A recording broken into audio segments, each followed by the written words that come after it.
Is this Huh? it? Huh? Are we here? We always start every one of these not knowing if we're online. Happy Can anyone hear us? birthday. Hark, how the bells, sweet silver bells, all love the birds, all love the wolves.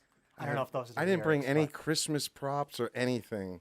I should Yeah, at least you don't have even a Santa have hat a on. festive anything don't, going. I don't. I wore a festive holiday sweater. Let's take a look. You did. Yeah, I just have art. Fitting. Just Fitting. art. Sorry. Well, hello, listeners, past, present, and future. And welcome, amazingly enough, to our third annual Happy Horror Days live stream, which really kind of is the Haddonfield Radio State of the Union, in a way. We do it at the very end of the very Big year. recap. We take a recap. Yeah. We take a look back at the year. What was this year? 2025. I'm definitely getting older here. And but before we do any of that, obviously I would be remiss if I didn't welcome each and every frickin' one of you nice enough to join us here on December 30th, 2025, Yes. as we are recording this for our Yes. listeners in the present. And let's see who we have. We have, oh my God, we've got Kella Cosplays, we've got Mike Hatfield, we've got Kimberly 1031, House of Horror 96. Who else? Am I missing anybody here? Who else? Is there anyone else? Nephew FXX pops in. He just Yes. spawned my mic. right in. Oh, darn it. My mic thing is blocking his wonderful Michael Myers mask. Oh, there it is. There it is. There There's it little is. Michael. Still over there. No, we are so... Corey. Hello, Corey Bird. Corey Bird. Merry Happy Christmas. holidays, Corey Bird. Thank you. I just want to say what a year it has been here at Haddonfield Radio. Yeah. It's been a doozy. As we've mentioned previously, it's been a very transitional year for us. A lot of changes this year, and a lot of things stayed exactly the same, thank God. But certainly we've had a lot of growth with the channel. It was a very exciting year. It was our 50th year, or at least my 50th year. Joe is still in his 50th We're talking year. birthdays. I'm like, we've been doing this for 50 Yeah, we years? have been doing Where have I Haddonfield been? Radio for 50 Wow. effing years, you people. What will we do on season 50? What are we on at that point? You people better frickin' appreciate the last half a century of entertainment we've provided you with. For all you listening, it probably feels like it's been 50 years listening to us jabber on. HB3 Electric, hello. Nice to see you. Twisted nice to see Emo, you. Happy hello. holidays. Hello, happy holidays. Thank you for joining us. Anybody who takes the time out of their busy life and schedule to join us, what is it, a Tuesday night? Here on a so. Tuesday night in the dead of frickin' winter.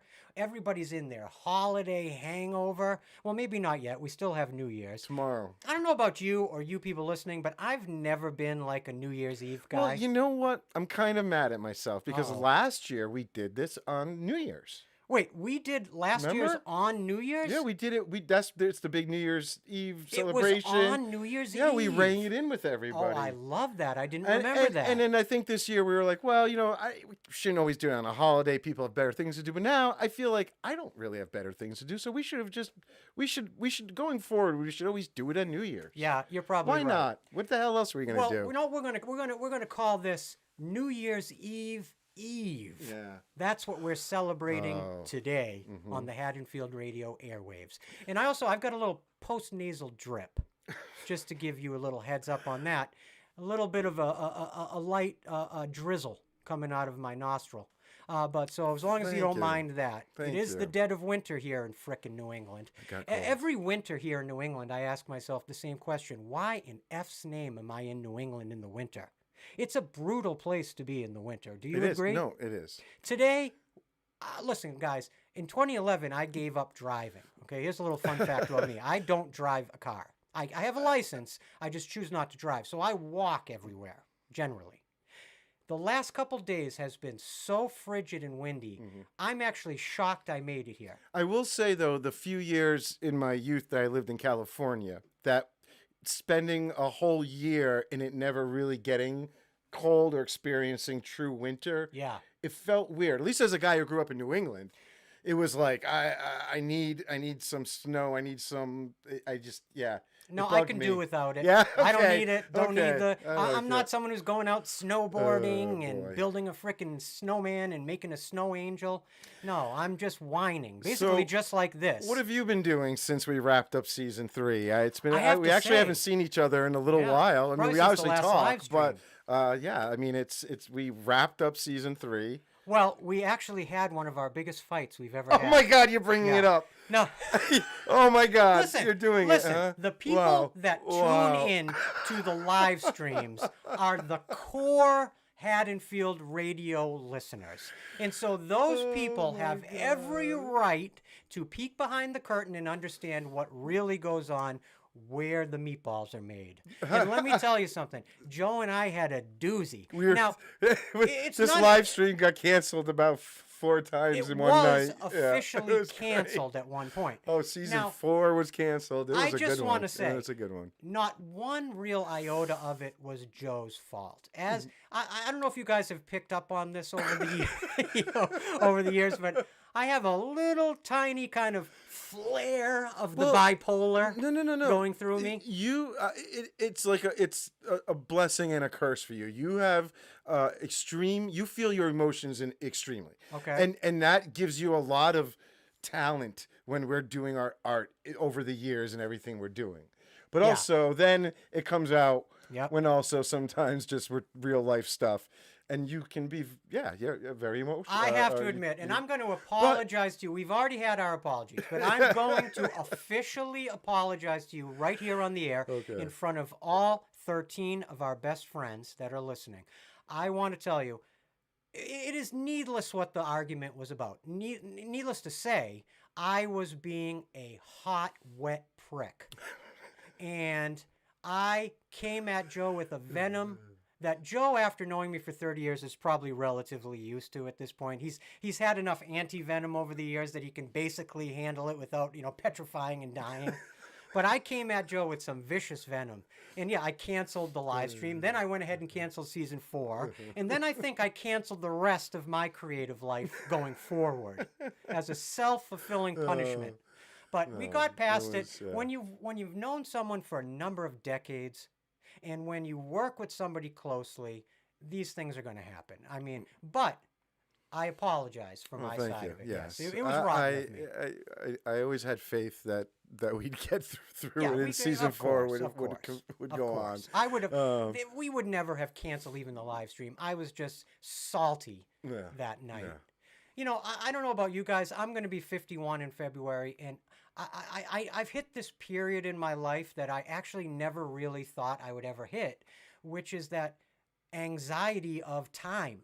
The sense that, oh my God, I've got to get going. I've got all these ideas I need to do. I got these different, all this vision I want to manifest, and yet I feel like I need to hurry up. I need to get it done. And it builds this like horrible anxiety inside of me that unfortunately came out on you. And you did nothing really to deserve that. Yeah. And yet it just, when somebody comes at you and you're in the wrong headspace, Yeah. and they're not coming at you in any way that's deserving of an explosive argument, but you're just in a headspace. Well, I was in that headspace. Yeah, I well- have a lot of anxiety. I don't know why in my age. I don't, personally, the way I've lived my life thus far, I don't visualize myself being a 90-year-old someday, because I've beat myself up over the Oh years. God. So, I mean, I have I pieces know, like- of things in my body making my heart work. Yeah, so. exactly. We're both on death's door here. We're both like 1 foot in the crypt. I know. And so Oh, what are you I gonna have do? so many things I want to express and I want to do, and doing Haddonfield Radio has just made me so excited about creativity and about sharing, my perspective and our Yeah. perspective. Yes. And so I'm just glad we ironed it all out. So, needless to say, season 4 will happen, and it's going to be a doozy. Oh It's my going to be God. fun. The whole conversation we were having before we recorded. We're planning out all the details. Yeah. It's going to be both the same, but there are also some updates and differences.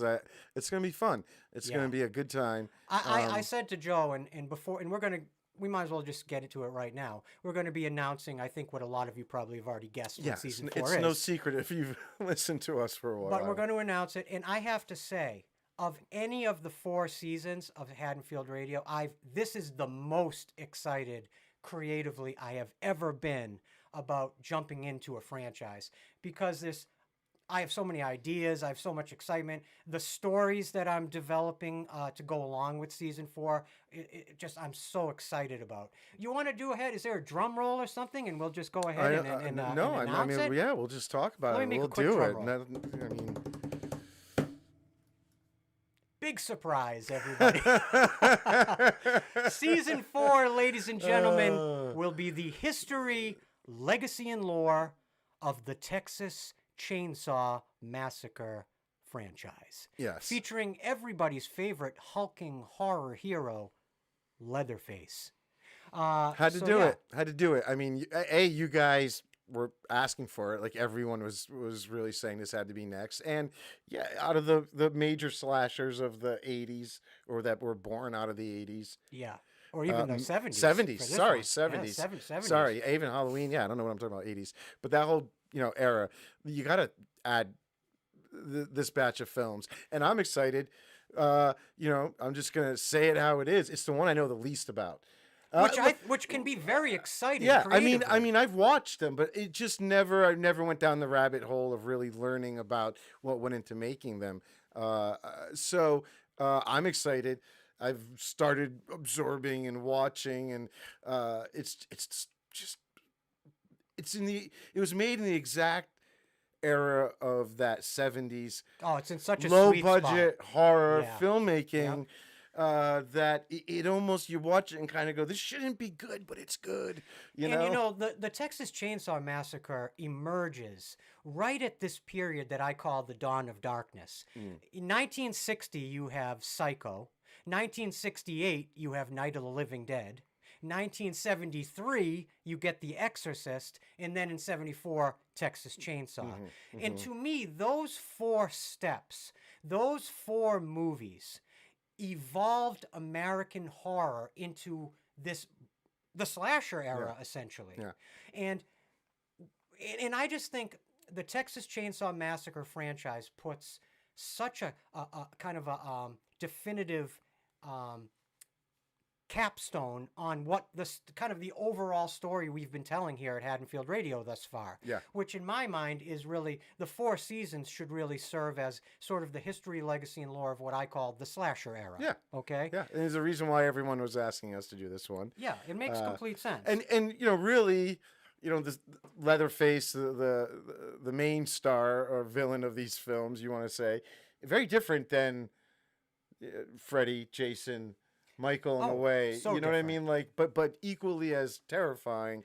But And these films, starting right with the original Tobe Hooper film, they are so ripe with thematic material. I think more than any other major slasher franchise, the Texas Chainsaw Massacre, in my mind, that franchise is actually in some ways the most intellectually robust franchise, because there is so much going on, bubbling up under the surface in terms of societal themes, in terms of themes that were kind of relevant to that era, the 60s coming into the 70s, the death of the flower power generation, the end of the middle class in America.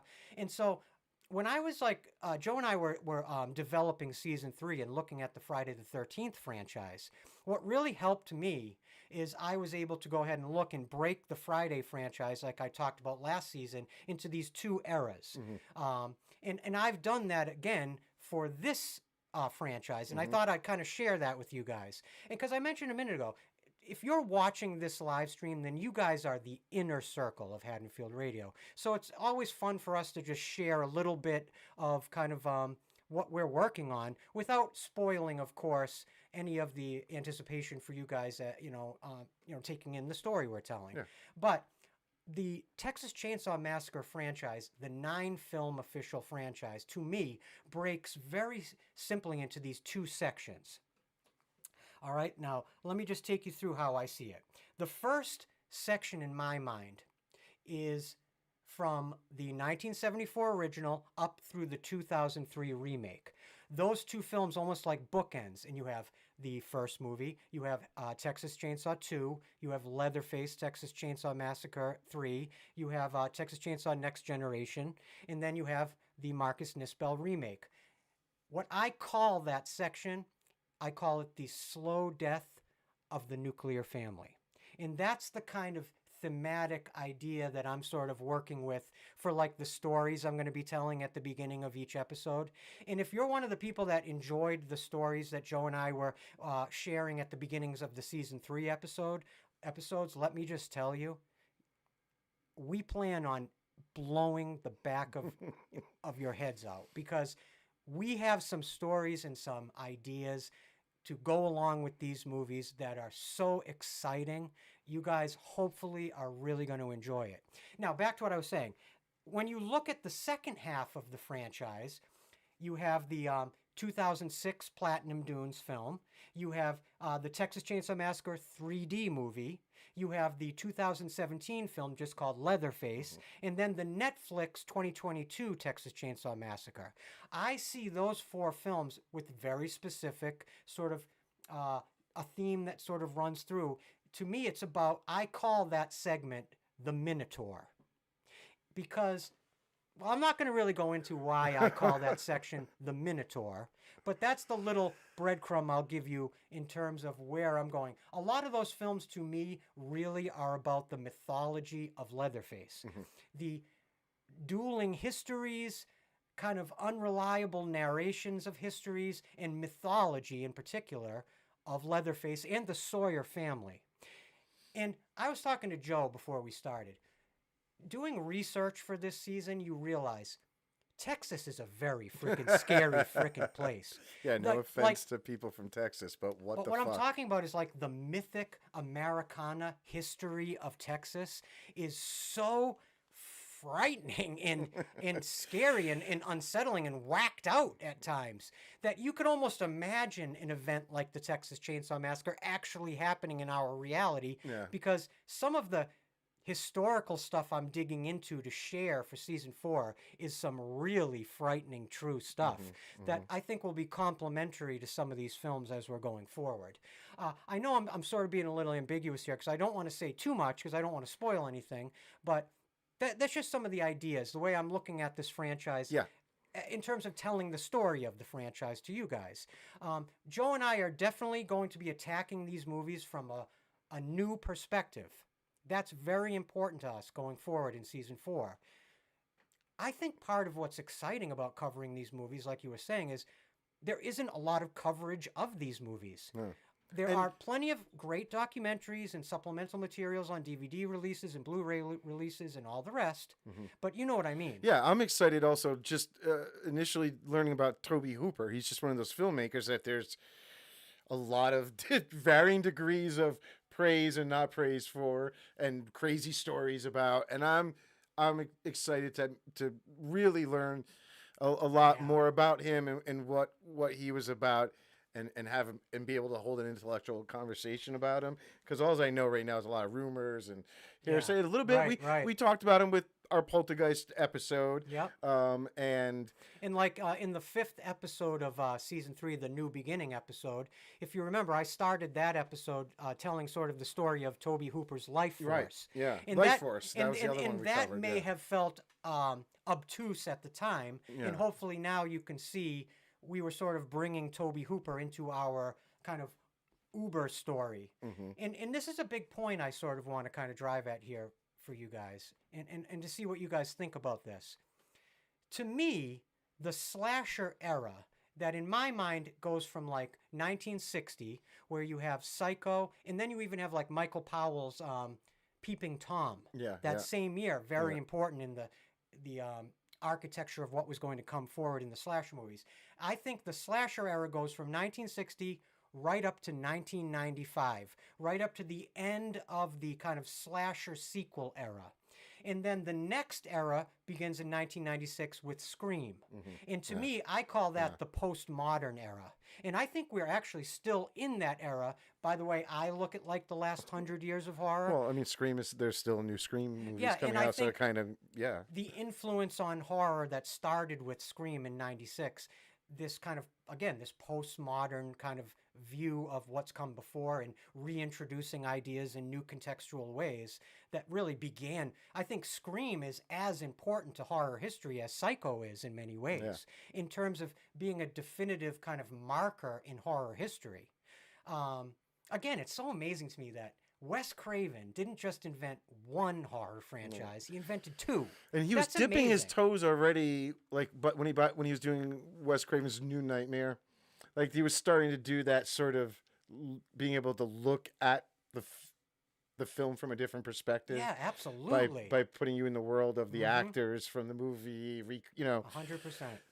yeah. And then I was going to say pre-1960, the way I look at it as, you have like in the early days, you have like we talked about in season 3, like the Grand Guignol. Yeah. And that leads up like through the Universal monsters, the Hammer monsters, monster movie, that whole era. That could be a good season all the too. way up to like what I would say is like 1959 with like the William Castle movies. Yeah. Like specifically The Tingler right in 1959. Yeah. I think that kind of ends what I call the Universal Monsters era. Yeah. Not just because it was kind of definitively set up by the Universal monster movies, but just more about the universal appeal of monster movies of that era, the idea of radiation like mutating things, and in the world dealing with all these super weapons that were coming from World War II and on.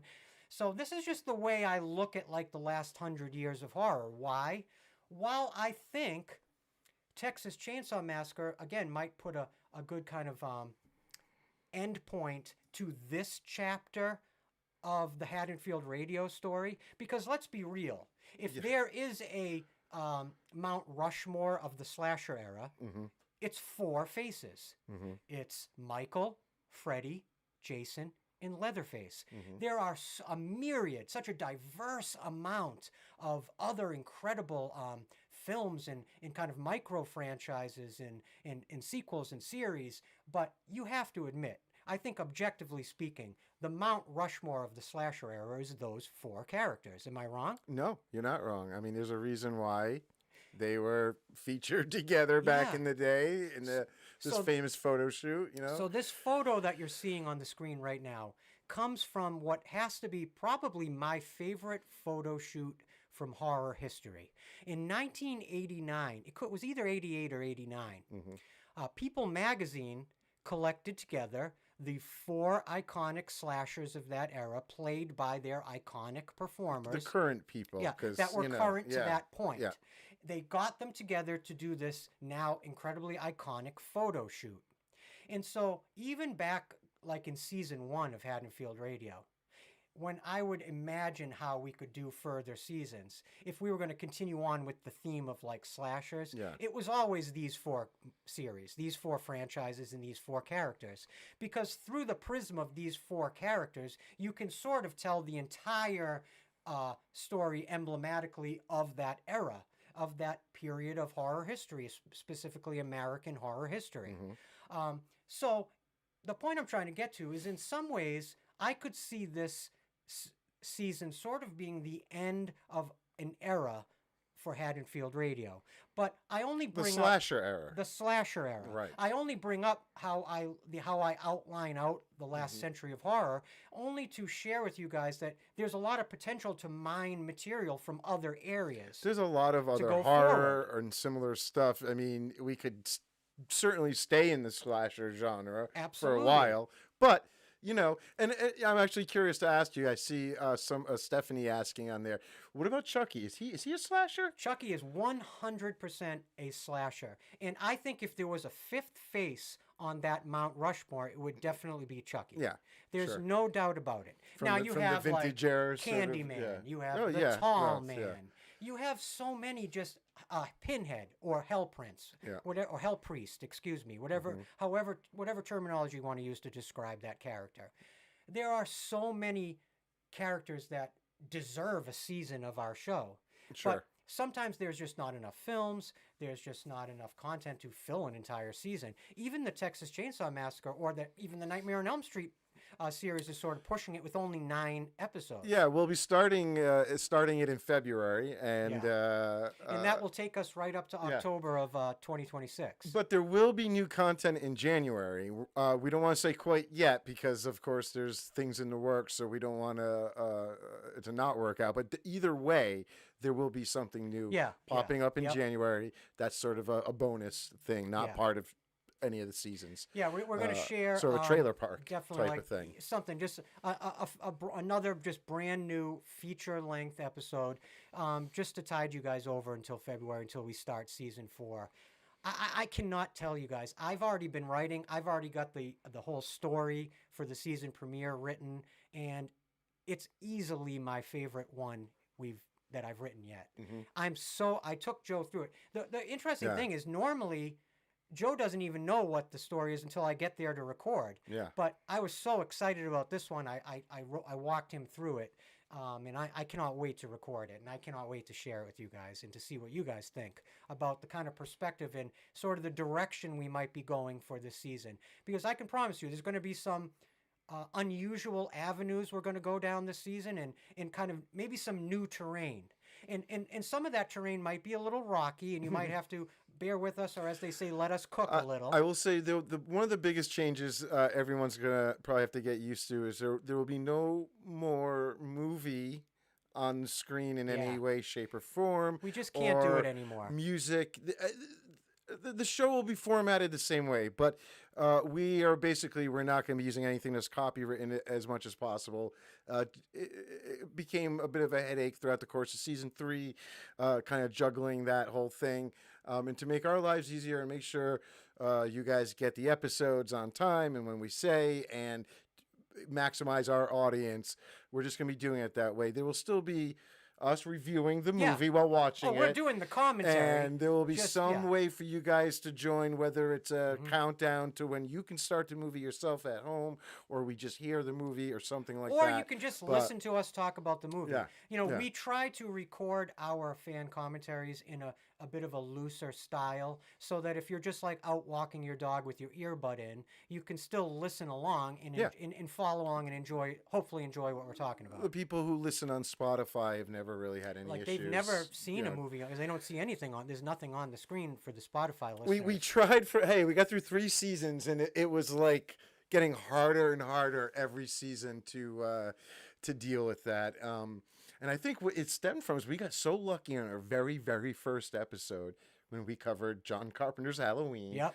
And that one movie of that entire franchise, there's no limits on YouTube for copyright. It didn't get flagged at all. And we were like, this is easy. We'll just leave the movies on the screen. But it did not continue to be that easy. And I'm going to be honest with you guys, philosophically speaking, I've always had a problem in my mind, because I feel like I don't ever, ever, ever want to come across in any way as disrespectful to the rights holders or to the people that own and control these movies and these franchises. Anytime we've ever tried to have any of the film or anything from the films highlighted on the screen, it was simply to make the viewing experience for you guys more palatable. It was never to pirate the movies or anything silly like that. Watermarks and everything. It was just sort of a reference. But even having that watermarked reference was becoming tough. It's just it ends up being too much of a game that we're playing to try to get around YouTube, and frankly, neither Joe nor I want to be. We don't want to have that adversarial relationship with the platform where we're broadcasting from. So it just makes more sense to try to play by the rules a little bit more. In a way that won't deteriorate what we're doing or change the experience of the episodes for the people that have been listening all along. No, you guys are going to love it still. And just want something that remains consistent. I know when I watch, I'm deeply in love with YouTube as a consumer of YouTube and of content. And I know that I suffer from the same subjectivity that I sometimes worry other people might feel for us, where I sometimes want the YouTubers I love to remain kind of doing what they're doing the same way they're doing it, because it's what I love. Yeah. And when you see YouTubers sort of branching out or changing things, it can feel almost abrasive to the viewer, because you know, it's like when you go to McDonald's, you know what the Big Mac is going to taste like. Every time you order a Big Mac, it's not a completely different experience. It's uniformly the same experience on purpose. And it's not that we're trying to create fast food content. That's not why I'm using that analogy. I just do think you guys do deserve to have some consistency in what we provide, but we also have to keep it fresh for ourselves. And I think it's important to try to keep it fresh for you guys, so it's a balancing act. Yeah. Yeah. So it is Small important to changes, us, really, at the end of the day, but like more than anything else, it's important to us that you guys communicate to us what you think of any sort of alterations or changes as we go, so Yeah, that we I know what mean, you think. Because whatever- we're doing this for you. whatever we do, if it does for some reason become hard or seem hard to sort of follow along, and then we'll figure out a way to do it without, infringing on copyright stuff. But yeah, let us know. So let's talk about a little pop culture real quick. Let's jump into a little. What do you want to do? Go ahead. Oh What no, are you I'm thinking? saying, what are we doing? Let's talk about a couple of TV shows, a couple movies. Let's just talk a little free form here about some of the stuff going on for our listeners right here in the present, in the pocket of the present. I know a lot of people have been just finished watching the season of It Welcome to Derry Oh on my HBO. God. Hugely. I'm actually okay. blown away at how big of a pop cultural event that series actually became. It really penetrated the zeitgeist. I think because it's just well-made TV, Yeah. right? Or I mean, I don't know. Do you call it TV anymore? I mean, it is TV, yeah, The it's Machetes, TV. they're filmmakers. It's. I don't know what would be any different than It about didn't a look film. any different than the That's two what I hit mean, right? movies. But anyway, I loved it on a very basic sort of opinion. Definitely, there's stuff you can nitpick. I'm not someone who's also not terribly invested in this particular Stephen King franchise, but I've seen all the movies from the old ones. I've read the book. I mean, nothing beats the book at the end of the day. I found that to be the scariest. But I did enjoy the series more than the It, chapter 1 and 2, the recent films that were made also by Andy and Barbara Muschietti. Muschietti. I actually will say this. The things that worked for me about the Welcome to Derry series, I think worked even better than either of the Muschietti's movies. Well, yeah, it's made me want to go back and rewatch their movies because I like I said, I watched them and I was like, okay, it's it. Like Pennywise goes hard. It does in this series. But you know what's what I think one of the biggest selling points for me was the kids. I mean, I think it's hard these days, or rare, that you find a show with kids at the center lately, where the kids don't almost ruin it, or you know what I mean? And I or feel they're like too actorly. whatever it Yeah. was, this particular batch, I agree. like they were all good. They did their parts. They made you feel for them. They carried, I feel like, most of that show. The show, it worked in a very interesting way for me. The first episode, I was like, I am in. That episode was really good. Yeah. Then the second episode, I was like, nah, I'm out. This is not. Now I see where they're going. It's a reskin. I'm out. But I kept watching, but I just was not like honed in. Yeah. But then the fourth episode, I was like, I'm back in. Yeah. I'm back in. Then the Yeah. fifth episode, I'm out. I'm out. But then I have to say, the last two episodes were bangers. Yeah. However, let me ask you guys what you think of this, and you. Yeah. If you had removed Bill Skarsgård's Pennywise from this series, would this series have worked? No. I think the thing that truly elevated this was Bill Skarsgård. Yeah. It's a double-edged sword. You kind of went, ooh, they really. The mystery. There's a lot of mystery gone. Oh, absolutely. Over-explain, demystify. That's mean, a rule. But I don't know. Like I said, I don't know. Maybe it's because I'm not that invested. I'm not the super fan of the It series in general. That I was like, okay, whatever. I had fun watching this. I do know that I think there is some. Amongst the hardcore fans, there's some things that have been established about these rules, more or less, around what it is and the whole thing that goes against some previous Well, in my things. opinion, and I get it. They absolutely overstuffed the mythology with this one season of television. Yeah. And now what happens but is you've canonically entered in new information into the mythology of Pennywise, the mythology of Derry, that now has to stick.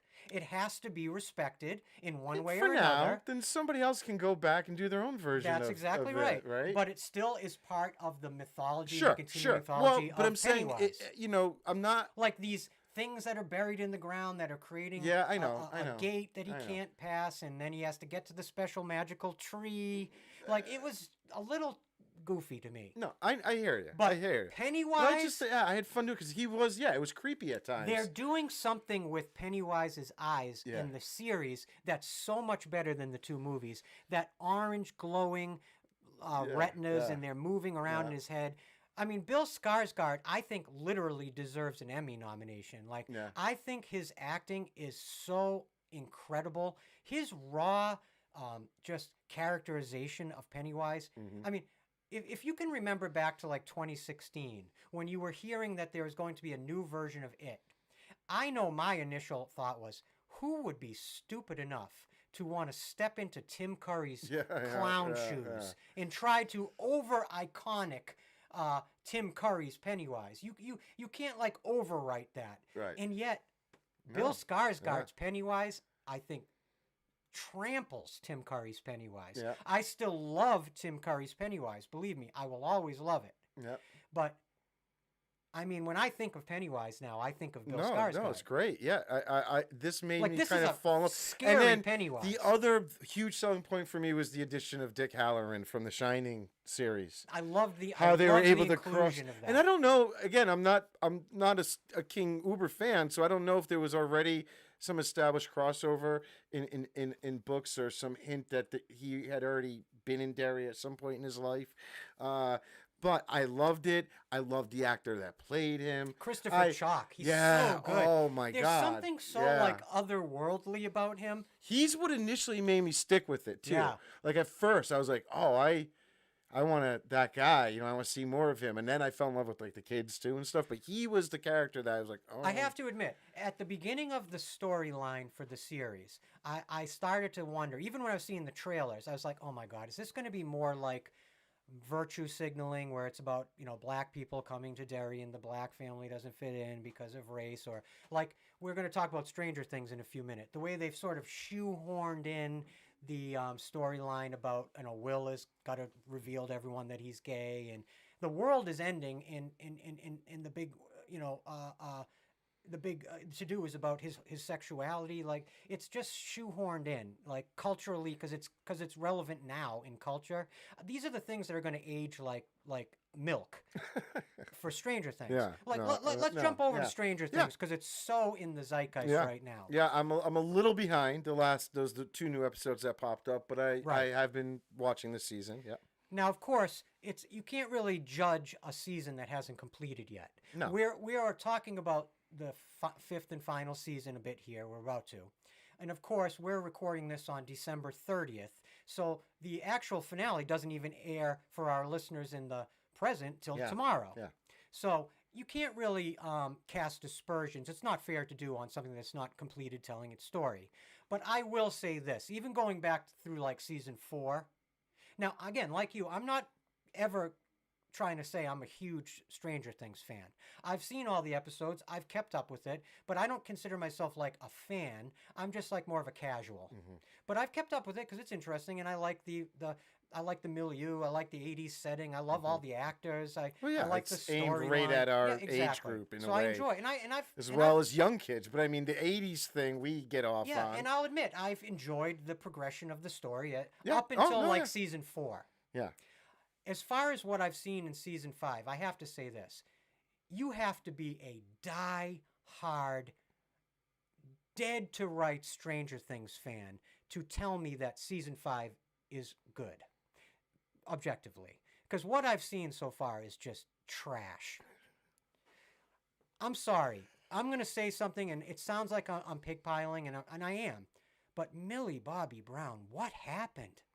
I think I was saying to Joe before we were recording, I think, in my opinion, she's the perfect example of someone when they're a child, they have this precocious charisma that translates to on-screen charisma in a way that's really exciting and interesting.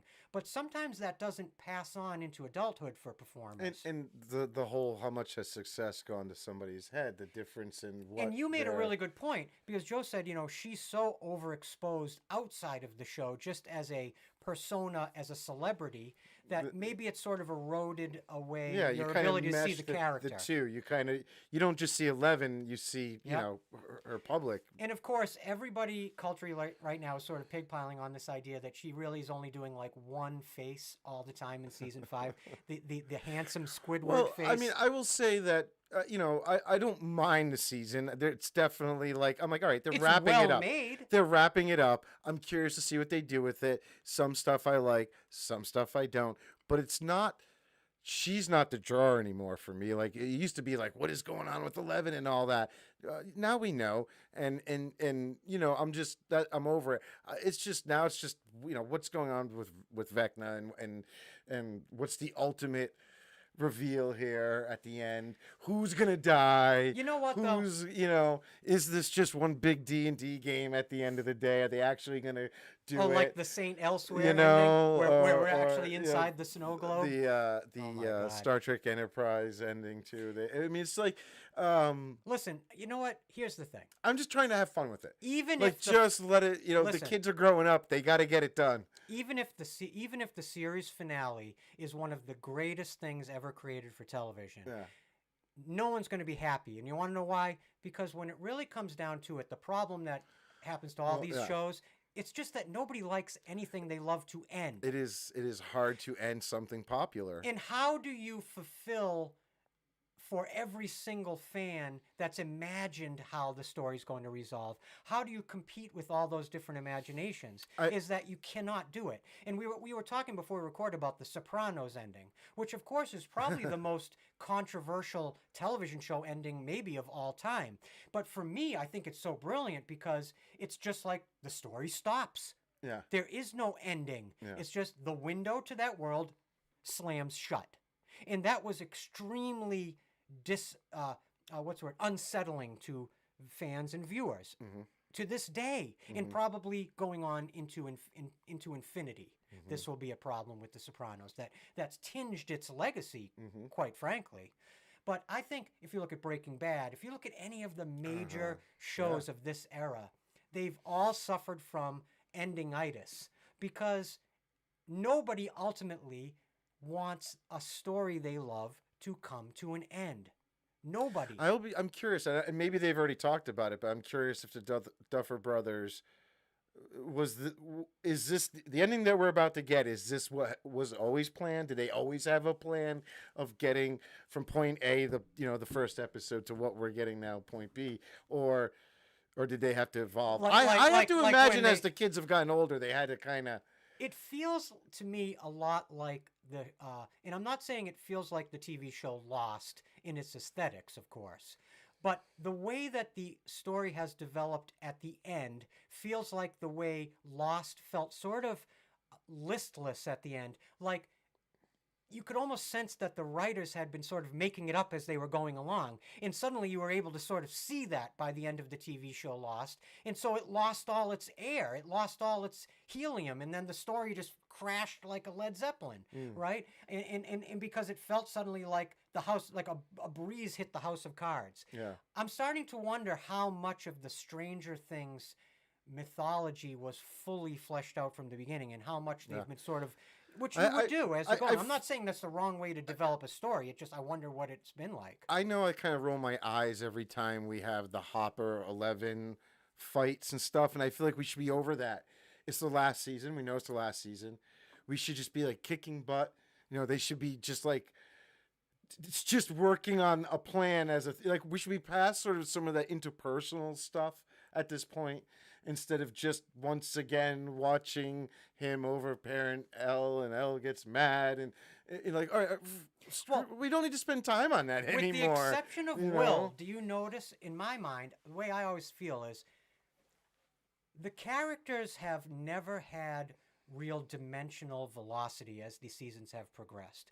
The characters, and I wonder if this is part of the design of Stranger Things because of the core audience age group. Now, of course, it's got a 4 quadrant audience. Of course, it wouldn't be a mainstream success if it wasn't. But I think the show is positioned for really for a tween audience generally. Oh yeah, yeah. It's Right? either like guys our age who love 80s stuff or Right. tweens. And so I wonder if the characters are not designed to be a little bit more kind of sedentary, where each character sort of has their hallmarks, and you just Yeah, kind of yeah, ride out yeah. quirks off of those hallmarks throughout the seasons, as opposed to characters that feel very different at the end of the story journey as they did at the beginning. Like if you see Walter White in the final episodes of Breaking Bad is absolutely nothing like the Walter White you met at the Well, beginning. yeah, I think that's true for some of these kids, and I think if you wanted to really get into it, you could say they all went on some sort of a journey. I think some of them are just more extreme than others. Yeah, I mean, don't look at see it as Dustin much. from the beginning to this All right, kid let me get trying you to. with that one. To explain to me Dustin's evolution from season 1 to now. How would you define it, beginning, middle, and end, as a story? I think in the beginning he was the goofy tech kid, right? That no one could believe had the girlfriend, but he did, and all that type of stuff. To now, the kid who fighting for what he believes is right, sort of at all costs, is become his whole mo. You know, If there's one character I believe is going to get killed off in the series finale, it's him. yeah, I believe Yeah. it. I think they've been setting this up all season. yeah. Ever since Eddie died, the way that they wrote that character relationship between Dustin and Eddie, I think is just setting the then tea leaves in motion. The friction with him and Steve, and I know at least the last episode I watched, when Steve basically said, like, Eddie got himself killed. Yeah. You gotta lose that chip. So I bet to Dustin, if he has an opportunity to sacrifice to save the others and Yep. die in a more noble way or something. And I really, don't know, of maybe. all the core knows? central characters, to me, Dustin seems like the one character, even if they defeat Vecna and close the portal to Dimension X, Yeah.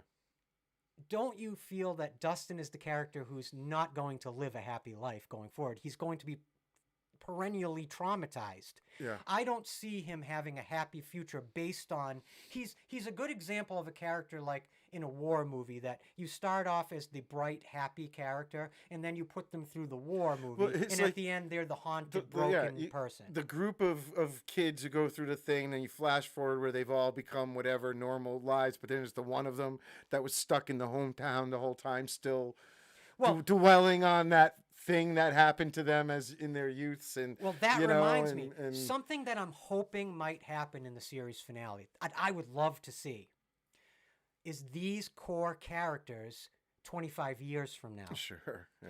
Like, I would love to see a Little flash flash forward yeah. where you have new actors. And you know what? You could use that as an allusion to Stephen King's It, where you have the childhood characters and then their adult characters. You have those two storylines, and then the Ritual of Chud that kind of ties those two timelines together within Stephen King's It. It's interesting that we start talking this conversation about Welcome to Derry It and end with Stranger Things, considering I think going back to season 1, to me, if there's any core 80s Bible that's to me Stranger Things seems completely drawn from, to me it's It. Well, have you noticed that a lot of season 5 is also being directed by Frank Darabont? Well, I think he did one of the episodes, the Shock Jock episode. I think he's done two so far, I've noticed. I was just so thrilled that he's directing He did the one that, it was like a Halloween flashback, and you see the kids watching Nightmare on Elm Street 3, which he helped write. Yeah. Because he did the one this season called Shock Jock. But yeah. Yeah. Anyway. Love Frank Darabont.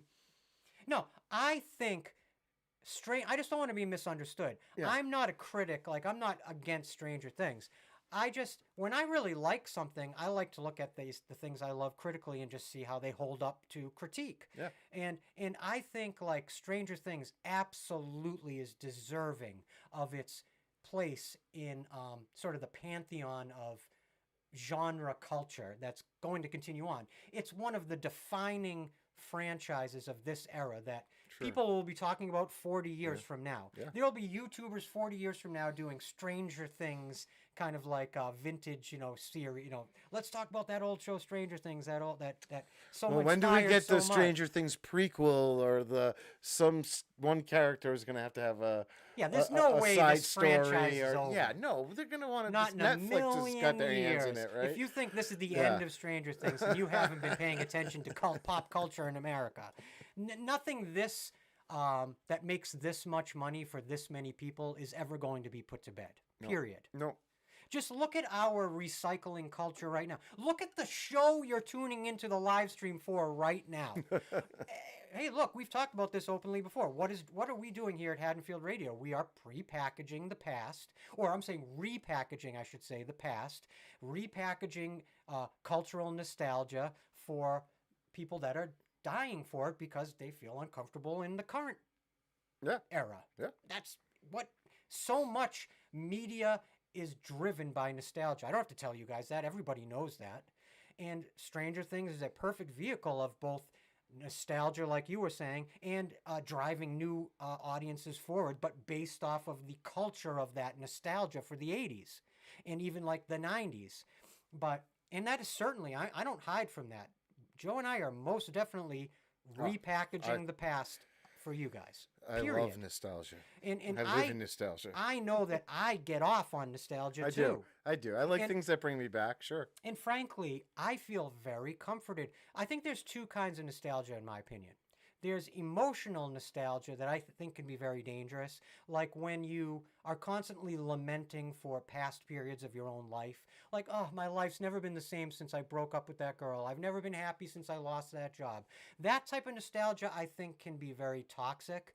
But I think cultural nostalgia can be very, very comforting and very rewarding, almost like spiritually to people. And now, people like us too. I mean, we were always locked in as kids and movies and things. absolutely. So it certainly brings us back or tugs on our strings when something, like Stranger Things hits that vibe. Like cultural nostalgia for me is such like a warm blanket. Yeah, in a little while too, we're going to be talking about our top 10 favorite films of all time, and there's a lot of nostalgia basically in mine, Yeah, that's Of something course, we're gonna share today. We're going to talk about, Joe and I are going to share our top 10 favorite films of all time each. Yeah. We don't share the same exact list, of course. We're not one mind, but we're going to share, at least go through some of them. Yeah, we're going to be getting into our Friday the 13th rankings, finishing off. We're going to do that because too today. In our earlier live stream, the halfway point, halfway to 13, we went through the first 6 episodes or so, and then now we have the last bunch, and we're going to be joined by Friday the 13th expert Keith Voss from Austria around 9:45 to talk about that. Yeah, and if any of you guys watched our halfway to 13 live stream months and months ago, right about the halfway point of season 3, you'll remember we had Keith on, and we kind of ranked the first 5 films. So what we're going to be doing tonight is we're just going to do the back end of that, and we'll rank the second half of the franchise, those 7 films, including Never Hike Alone as well. We're And then gonna count giving that our in. top 3. Yeah, exactly. Our top 3 favorite Friday the 13th So we'll be doing that in a films. little We'll get to while. that, yes. Should we talk a little bit about our favorite movies of all time, or is there something you wanted to talk about? What do you want to do? We're gonna. I think we should play the quick trailer. Yes, let's And come take a back quick and break. jump into our top 10 movies. Right, 'cause just to get everybody in the mood for season 4, we have a quick movie trailer that we're gonna play that I think you guys will like. Hopefully, get you guys excited for And what's to come. and then when we come back, we're gonna jump into some other movie stuff. Guys, really, before we jump into this, I just have to say one more time. Do it. I promise you something right here and now. Oh boy. If you're listening to this, whether it's right now in the present or later in the future, if you're listening to this live stream, I want you to know Joe and I aim to bring our absolute all-time best to season 4. Now, I'm not saying we've shirked at all in the previous seasons. We've always been giving it our best. Oh, but it's been building. But Joe and I are really ready to go into this Texas Chainsaw Massacre franchise and kind of go into some new terrain, kind of explore some new ideas, and bring some kind of new thinking to these movies, hopefully, a new perspective. And some of the stuff we're coming up, I'm just so freaking excited to share with you guys and to get your feedback on it and to see if you guys, and hopefully you'll be entertained by it and enjoy it, because let's be honest, that's exactly and solely why we create Haddonfield Radio. You know, as we've said before, no money changes hands with this show. We don't make money from this show because of the nature of the episodes and using like, you know, you know, is it Henry or Harry Manfredini? You've got me so confused on that name now. Manfredini's Just say music. both of them to be safe at this point. So it doesn't ever feel right for us to kind of take any revenue because it's not fair. Yeah. So we do this show solely to entertain you guys and to share our perspective on these movies that we all love communally. So we plan to bring our absolute all-time best to season 4 and create the most entertaining season we've ever released of Haddonfield Radio. So hopefully that'll be, when we get to October 2026, hopefully it will have been a good season. Yeah, all will be. So let's roll this very special, quick, vintage trailer that hopefully will get you guys in the mood for season 4. Joe and I are going to take a pee-pee. Not together. And then why not? What? Well, now I don't even want to go. Oh, now I don't Jesus. even want to go. Enjoy the trailer, guys. We love you guys.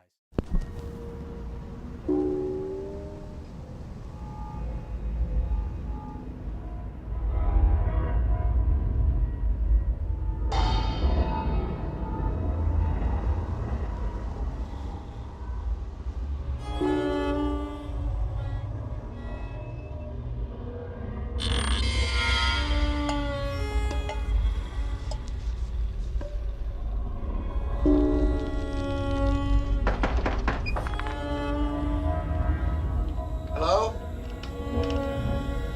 Hello?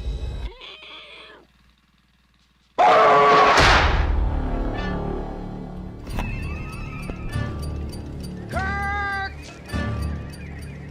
Kirk?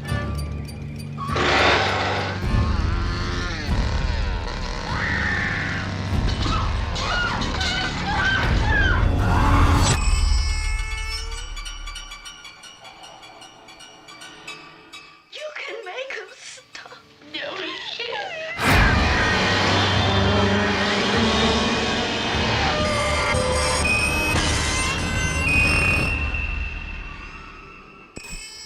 The Texas Chainsaw Massacre.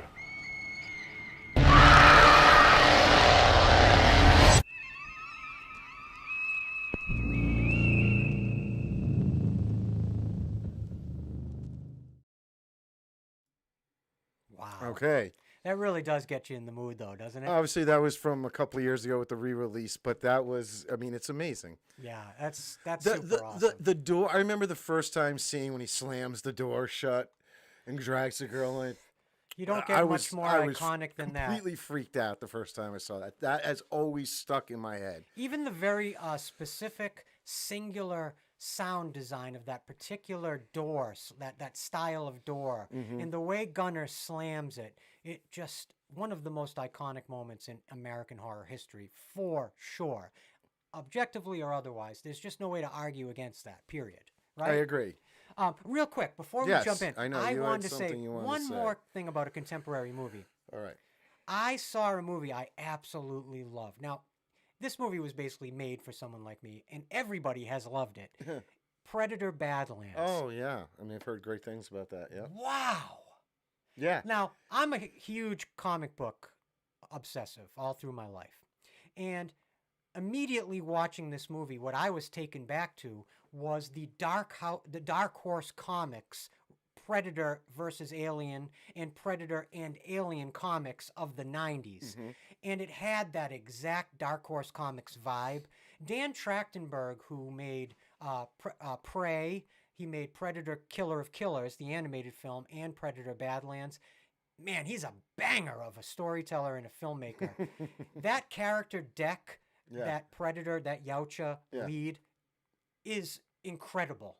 And that movie is so vivid and fun and exciting and full of new ideas. It's actually the most complementary piece to Alien Romulus in many ways, because I love Alien that. Romulus really hit me that same way. Yeah, I loved that It was movie, so yeah. familiar and had all the hallmarks that you love of the Alien mythos and Alien franchise. However, it would brought a bunch of kind of new ideas, and then Alien Earth, the TV series, brings all these new exciting avenues of thought and thinking to the Alien franchise. Well, Predator Badlands, Prey, Predator Killer of Killers, Dan Trachtenberg is so committed to evolving the franchise Yeah. without alienating what made the franchise a franchise in the first place. Yeah. He's so freaking good at that. But I have one complaint. Oh boy. And I want to get this on the airwaves somewhere, because if Take it happens, notes. Take if notes, it everybody. happens in the future, I want Yeah. to be able to say I predicted it. Do it.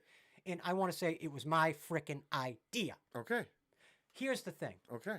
We've established through the Dan Trachtenberg movies now that not only is the Yautja, the Predator, and the Xenomorph from Alien in the same universe, but now we also know that the aliens from Independence Day are actually also a part of the Alien and Predator universe.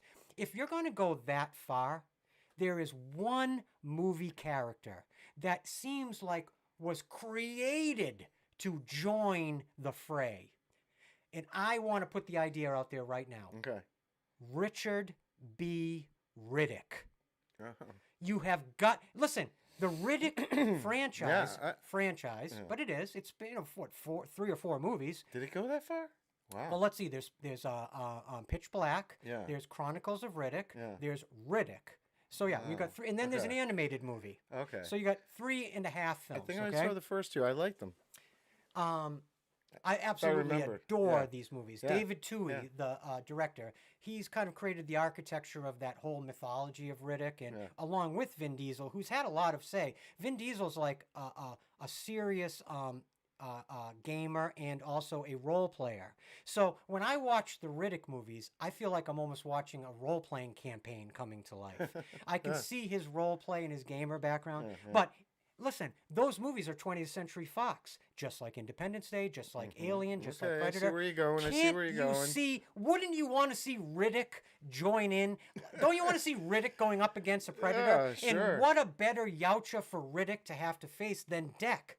I've often said the best kinds of movies and stories, for a better point, is when you have two characters in conflict where you love both of the characters and you don't want either of the characters to win or lose. Yeah. It makes the story Yeah, so exciting and visceral because you have a skin in the game and the agency of both the characters. Like, you wouldn't want to see Riddick lose, you wouldn't want to see a Predator lose, especially a Predator as cool as Deck. I agree. But if you guys have not seen Predator Badlands and you thought, it looks cartoonish or it looks this, please, guys, I love that. I think some of the the legacy horror franchises should look at what the filmmakers behind the new Alien movies and TV shows and Predator movies are doing with expanding and reorienting mythology and growing the mythology to grow the fan base and to bring new fans onto the circus tent. And Predator Badlands absolutely does that. So if any of you guys are friends with Vin Diesel, Yeah, please call him up tell and him tell to call him Christian Yeah. said that he thinks Yeah, we it got a would be a banger. really good idea We got a banger if of an idea. Riddick got brought into the world of the Predator. It's a good one. Look, no, that would be look, great. It'd be great. even if you I don't won't know. do it. Is Vin Diesel old? Like, do you think he could still? Vin Diesel doesn't age. Oh, sorry, I forgot. Vin I Diesel forgot. doesn't age. Yep. He's been the same age. Yes. He literally was born looking Yes. exactly like Dominic Toretto. And he's just Well, stayed yeah, I like would say that. Pitch Black is probably the only thing I can really stand him in. No, like those movies. you may but- not love Vin Diesel. You may not love all the Riddick movies, but you cannot tell me if you love genre films that you don't think Riddick is a No, banger I of a love it. character. I remember really liking the first Yeah, two. Yeah. Riddick is a total badass. Yeah. And I love that his name is Richard B. Riddick. Dick B. Riddick. Yeah, you call him Dick to his face. I won't. I won't do that. But wouldn't you? I just want to get it out there No. because I really actually think this is a formidable idea. Yeah. I want to pitch it to someone. I want someone to pitch this. You don't even have to credit me. Just get Riddick into the Predator and Alien and Independence Day universe. I want to see Riddick have a fist fight with a Yautja. Enough said? Yeah. All right, good. So what else? Rankings? Okay, well, let's jump in. So we're going to do our Friday the 13th Yeah, rankings. you and I will do ours, and then we'll be talking And to then we'll bring Keith in a Keith in few for his. minutes, All right. and we're gonna get what the expert thinks. And you have screen prompts for us, right? So we can see what we're talking about as we're talking about. Yes, All right, let me look at my we will notes. bring them up, and we'll start with you. Okay. Okay, so And- just to and, let you guys know, in case you're confused, we are going to be ranking the From Friday the worst, 13th yes. films from Jason Lives, Part 6, Mm-hmm. up through Never Hike Alone, which we consider after the 2009 remake. Yes. So 7 films we're going to be ranking, the Yes. back half of the franchise. Can I actually make this bigger? Right on? Look at that. I did that right live on air. Look at that. I'm loving this. Anyway, you ready for your first one? Okay, so we're going to start at the bottom. The bottom, All right, yeah. let me get my rankings. Yes, Okay. I know, So that- my number 7, we're going to go from bottom to best. Yes. Okay. Worst to best. Yes. Now, of course, before we even start doing rankings, let me just say, Uh-huh. Joe and I and Keith, I can speak for Keith here as well, and you. Mm-hmm. yeah. We of course love all of these movies. We would not have devoted a year of our lives to telling the story of a franchise if we didn't enjoy the franchise or the movies. Yeah. But we all For love the a- sake of argument. we all love a good ranking. Yeah. Who doesn't love Hey. a good ranking, especially during a frickin' holiday live stream? Let's By the do way, it. we're off the Fanta, and now we're on the Coke. Yeah. Classic Coke. Plain old Coke, I guess. Jeez. Sorry, guys. I thought maybe I'd open up the mini fridge and there'd be a Chucky punch. I get a mini. I don't even get a full size can nowadays when I come. Look at what Joe's got me to. Well, you this. Joe literally provided me with a thimble I don't know full of you Coke. with a lot of caffeine. You've got, got a the, thimble You got the full. gift of gab, as they would say. I got a frickin'. You know what Gift the of gab. truth is? I cracked open this can and it went, and that ended up being the entire contents of the can. I literally went to take a sip. It's empty. You don't even get a nickel. You get 1.5 pennies for this. Anyway, Here we go. this episode's brought to you by Coke mini cans. Fascinating. All right, so let's There we start go. with my number 7. I'm going to hit you hard. It's Jason X. Yeah. Right Yeah. off the bat. I mean, I can have fun watching it, but I can see why that would be there in the list. Sure. Can I just say something right off the bat? I'm gonna throw a hot take out there right at the jump. Okay. In season 3, there were 2 films that even though I love them, I would say I don't really like them. Okay. And I remember I defined my connection to these franchises this way: I don't have to like every single one of the movies in a franchise to love the all franchise, of them, yeah. right? Yeah. And love it as a whole. I just want to make sure that's so clear. I'm not trying to bash on it. I don't dislike. However, I will say I actually do sort of dislike Jason X. Now that season 3's done, I'm going to be quite honest with you. I hope it doesn't come through in the episode, but I really don't think that's a very good movie, and I don't really like that movie. I'm not a huge fan of Uber Jason or the design. I think I said during the episode I love the design. And you know, That's listen. what I mean. I wish they didn't go there, but they did, and I can have Listen. fun with it. When you're doing a show like what we're doing, of course, we're offering our perspective-based show. Yeah. But at the same time, you're not trying to alienate people too. So you have to sort of walk a fine line in making sure everybody, because every movie is somebody's favorite movie. Of course. So Joe and I try not to ever openly even if we feel like we don't really, we try to keep it Yeah. objective and just. No, even a bad movie can have a really cool story behind it. No one tries to make a bad movie, No. as they say. And a so, lot of you people know. probably adore Jason X. I'm just not really one of them, so I'm going to give it my very bottom. Quite frankly, this would probably be the bottom of the entire franchise for me. Yeah. Okay. Okay. Yeah, Now- we would do the whole franchise, but we'd be here all night. We're just you going know. to do this quick. Yeah, So we're doing here's our this quick. next one. My next one, of course, I call Joe.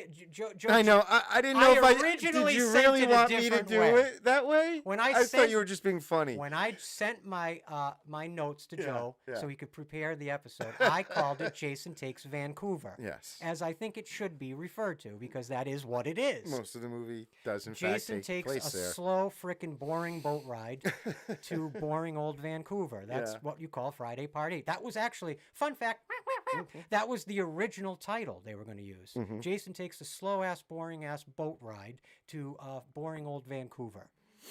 Not my favorite. Not I enjoy parts of it. It's like we talked about during that episode. Here's the thing.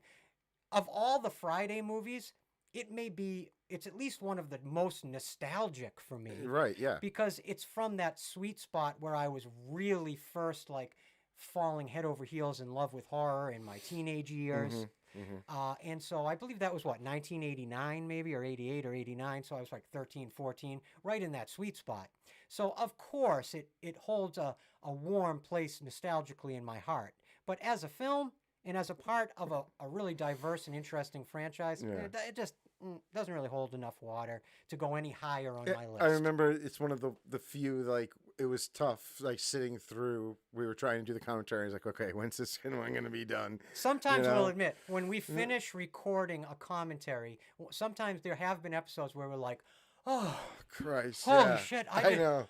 I really. I didn't think I was going to make it. Sometimes you can literally hear Joe and I running out of steam in real time. Well, when we don't talk for more than 5 seconds, Yeah. I mean, then we're stretching. We're stretching. When you have to record like a 3 or 4 hour long episode in real time, you do really get tired, even if you love But what usually you're there's a talking about. lot to talk about. But if Yeah. the movie is junk, that's when it's kind of gets like, All So, right, yeah. next we have Jason Goes to Hell. yes. Now, I absolutely admire Adam Marcus, the director of Jason Goes to Hell.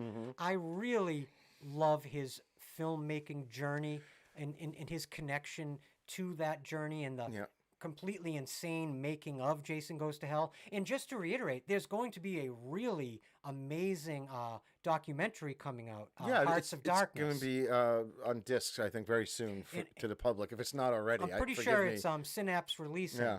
And it's coming out at least on Blu-ray. I think there's a physical release. Certainly you'll find There it is, on yeah. streaming. Yeah. And it's all about the making of Jason Goes to Hell. So if you enjoyed our season 3, episode 9, our Jason Goes to Hell episode, where Adam Marcus makes an appearance. yeah, you would probably love. Like, I cannot wait to watch that documentary and Yes. and just check that out. Because I think Yes. Adam Marcus, say what you will about that movie, one thing nobody can say is that Adam Marcus didn't give it his all. No, exactly. He took the bull by the horns, shall we say? And I mean, he really put some thought and effort into it, regardless of how anyone may feel about what the outcome was.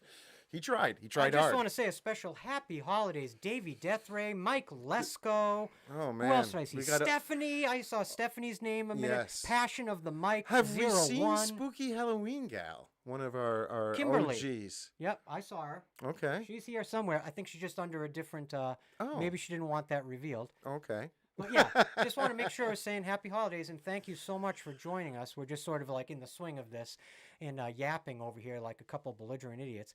I every time I do a live stream, speaking of Davey Deathray, it occurs to me how good he is at live streams, because I feel like I am struggling through every live stream when we're recording it, trying to like get the words out of my mouth in the right order. We just have to do it more. Keeping my thoughts in a straight line. If you ever watch Davey Deathray's incredible live streams, you will see a true professional at that. Davey reading the Terrifier. The Terrifier 3 three comics. novelization. Yeah. Oh my God, it's so worth tuning in for. What a great idea. It's a great idea.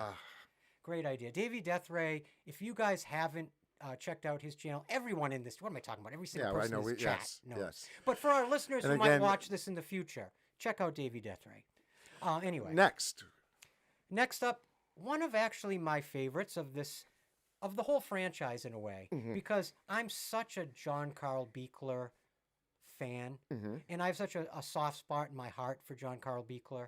But yeah, I put Part 7, The New Blood. Actually, one of my favorite Haddonfield radio episodes in some ways. Like that fan commentary section of that episode is one of my favorites we've ever done, for sure. Although I will admit, I totally wish, if there was any of the intro sections from season 3, I wish I could try again. It would be that episode. Because I never really got Kane Hodder's story. I never really got a handle on how I wanted to tell it correctly. And I got some of the details wrong, which is really bad. And thank God there were like, Killer Cosplays and some others that were nice enough to point that out in a constructive way in the comments section. And yeah. I wish sometimes I could go back and take another shot at that, but I'm trying to learn how to tell stories every episode. I'm still learning, I'm trying as hard as I can. I do not consider myself a writer, so I'm trying to just keep up and do these stories, but I wish I could have tried that. But I hope Kane, if he ever hears that episode, knows that at least I put my heart in the right place. But anyway, I love the stuff you did with it, that story, but my storytelling could have been better. Those intros Definitely were an could have been evolution better. over the season as we figured out exactly what we were doing with them. But moving on. So in the fifth position, which would be what, third from the top? Yeah, there's two more after this. Okay, is Part 6, Jason Lives, one of my favorite Fridays. Yes. Absolutely. I think hands down has to Yes. be that most fans, if you were to like poll 1,000 hardcore Friday fans, a high percentage would probably have either Final Chapter, Jason Lives, or maybe the remake very high up in the list. I think those three stand out to me as very uniformly appreciated amongst, from what I see from what I've seen in a fan perspective. Yeah. I think that's a pretty safe bet. I mean, Jason Lives, Tom McLaughlin and his wife, and all the incredible new energy they brought to the set and to the story, all the great Gothic architecture that Tom McLaughlin sort of brought into the Friday franchise with the sixth movie. It feels very much like we're mentioning Universal monster movies. Oh, yeah. I Definitely mean, an Jason inspiration. Lives Yes. truly, Yes. I think, gives Jason this wide berth that connects him back to that Universal Frankenstein sort of legacy. Yeah. The Revenant. Yeah, exactly. That's really where those ideas come from, is that movie. So it holds a real special place, I think, in the franchise's history. What did I have next? I've got to admit, guys, my number 2 of the back half, and I'm not even ashamed of it. I don't even care. And you can come at me if you are mad that I'm putting a fan film above 5 actual franchise films. But I'm going to explain why, even though we explained this in the Never Hike Alone episode, which I just want to say really quick. Thank you to each and every one of you who took time to watch that episode. Amazingly enough, it is almost a 5-hour-long episode, by far and away our longest episode, about a series of fan films. Our first interview. And right? it is now our second most popular episode of all time. Yeah. That really speaks volumes to me about Never Hike Alone and the enduring and growing legacy behind those films.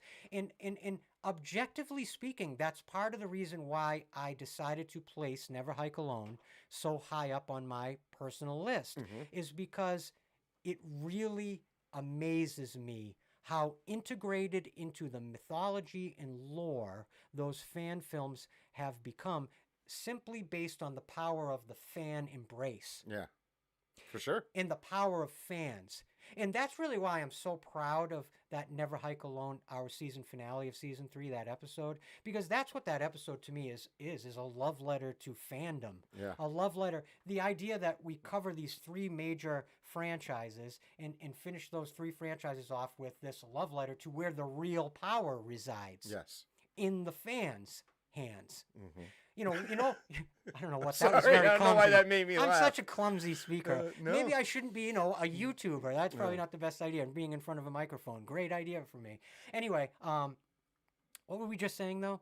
Never Hike Alone. It was for the fans. Oh, yeah. It's fan commentary Because, meets fan filmmaking. You know what changes a movie into a franchise? The fans. You know what makes a movie into an iconic piece of art? The fans. That's who decides those things. A fan decided to go and make a couple of kick-ass Friday the 13th films because the studios weren't doing it. That's awesome. 100%. Right? That's an awesome story. And I think I think we've only just begun to see the growth of the enduring legacy of those fan films. I think people 20, 30 years from now are still going to be connecting those fan films, and rightly so, to this franchise. And I hope someday the rights holders of the Friday franchise bring those fan films into the canon. Mm-hmm. Period. But ultimately, it's the fans who decide that stuff, Yes. not yes, the rights holders. Yes. Yes. So anyway, my Next, final position, you can probably number figure it one. out. Yeah. And again, I have no qualms with that. I'm going to tell you this. The Friday the 13th, 2009 Platinum Dunes reboot for me is not only my favorite movie of the back half of the franchise, it's my second favorite film of the entire franchise. Yeah. That kind of surprises me, but hey. Absolutely love it. I Yeah. think it's a banger through and through. I think just standing on its own as a horror film from that era, I think it is just emblematic of the best part of the aughts, the horror of the aughts, the requel, beginning of the requel and kind of reskin era, the reboot era. I think by far and away, I think it's as good as the 2003 Texas Chainsaw reboot. I know a lot of people think the Texas Chainsaw reboot might have a little bit of a step above the Friday the 13th reboot, even though they're both actually made by the same guy, yeah. Marcus Yeah, Nispel. Yeah. They should have brought Marcus Nispel to do the Nightmare one too. Yes. I wonder if they agree. ever tried to get him to do the Nightmare Platinum Dunes movie. What a perfect trilogy in a way that he could have had under his belt. Anyway, so those are my picks. Yes. Good stuff. Yeah. Now let's do yours. Okay. Oh boy. Here we go. Oh, I gotta move this again.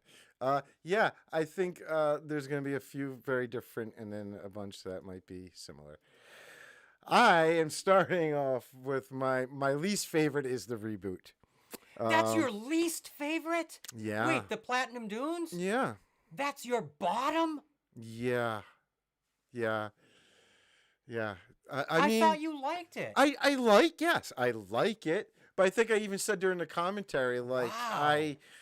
I don't know if it would have any magic if the others didn't exist, and I just don't know if it added much, in my opinion. Like, it's just I'm just more of a fan of that '80s vibe at the end of the day, you know, the older school movies, and I just I'm I don't shocked. say. I figured it would be. I would when you- rather watch any of the originals over that. When yeah. I was looking at you reacting to it being so high on my list, I figured yours would be right in the middle. No, I get I'm it. blown Look, away. because look at again the numbers on our episodes, 500,000.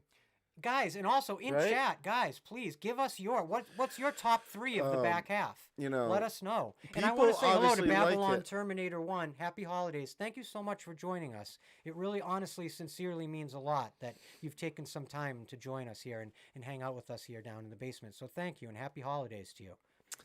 Yeah, but I mean, we don't have to dwell on it. I think I said Wow. a lot of it during even our episode. Yeah, that I wasn't Isn't it interesting? crazy about that Jason. I think and, you're right. Yeah, I do you remember know. that. But it's funny that mine's on the top and I yours is know. on the Yeah, bottom. that's what I mean. I think we meet in the middle somewhere, but it's kind of pretty different. Next is Jason X. Yeah, So probably similar. a lot of the same critiques. Yeah, again, I can have fun with it, but it is not a great film by Can, any. can I say any- something based on that? Yeah. Here's the thing. It's funny, and I have this in my notes. Whenever you hear people saying it's so funny you just said that, because whenever you hear somebody saying something positive about Jason X, that's what they say. Well, if you're just going to have fun with it, then it's great. what else if, are you if gonna you're going to do? see it after a couple a couple beers in a crowded theater, like at a bringing it out after all these years, it's going to be a blast because it's sort of like a drive-in movie. Yeah. Well, I would argue maybe it's just a little bit too fun. No, I You know know. what I mean? I know. I mean, again, I wish they didn't go there, but they did. What I think it lacks in is scares. No, of course. There's yeah. not one molecule of fright. I in think that I said it movie. during the episode. Like the sci-fi fan of me likes it more than the horror fan. You know, I like the sci-fi take on Jason, but is it ridiculous when compared to like the part 3 Jason, like that's where he would end up and stuff? Like it is. Yeah. I get it. Yeah. I wish they didn't go there. Yeah, but they I hear you. did.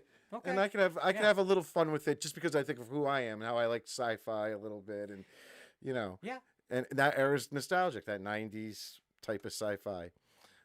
Next, again, Yeah, part 8. you know, it's a rough film. It's a nostalgic film, but it is it's weird on a lot of levels. Something I noticed about Jason Takes Manhattan during the month where we were preparing that particular episode is watching it sometimes during a month getting ready for an episode, I might watch that particular movie 2 or 3 times, or at least watch sections of it just to kind of get my notes going or my thinking going in certain directions.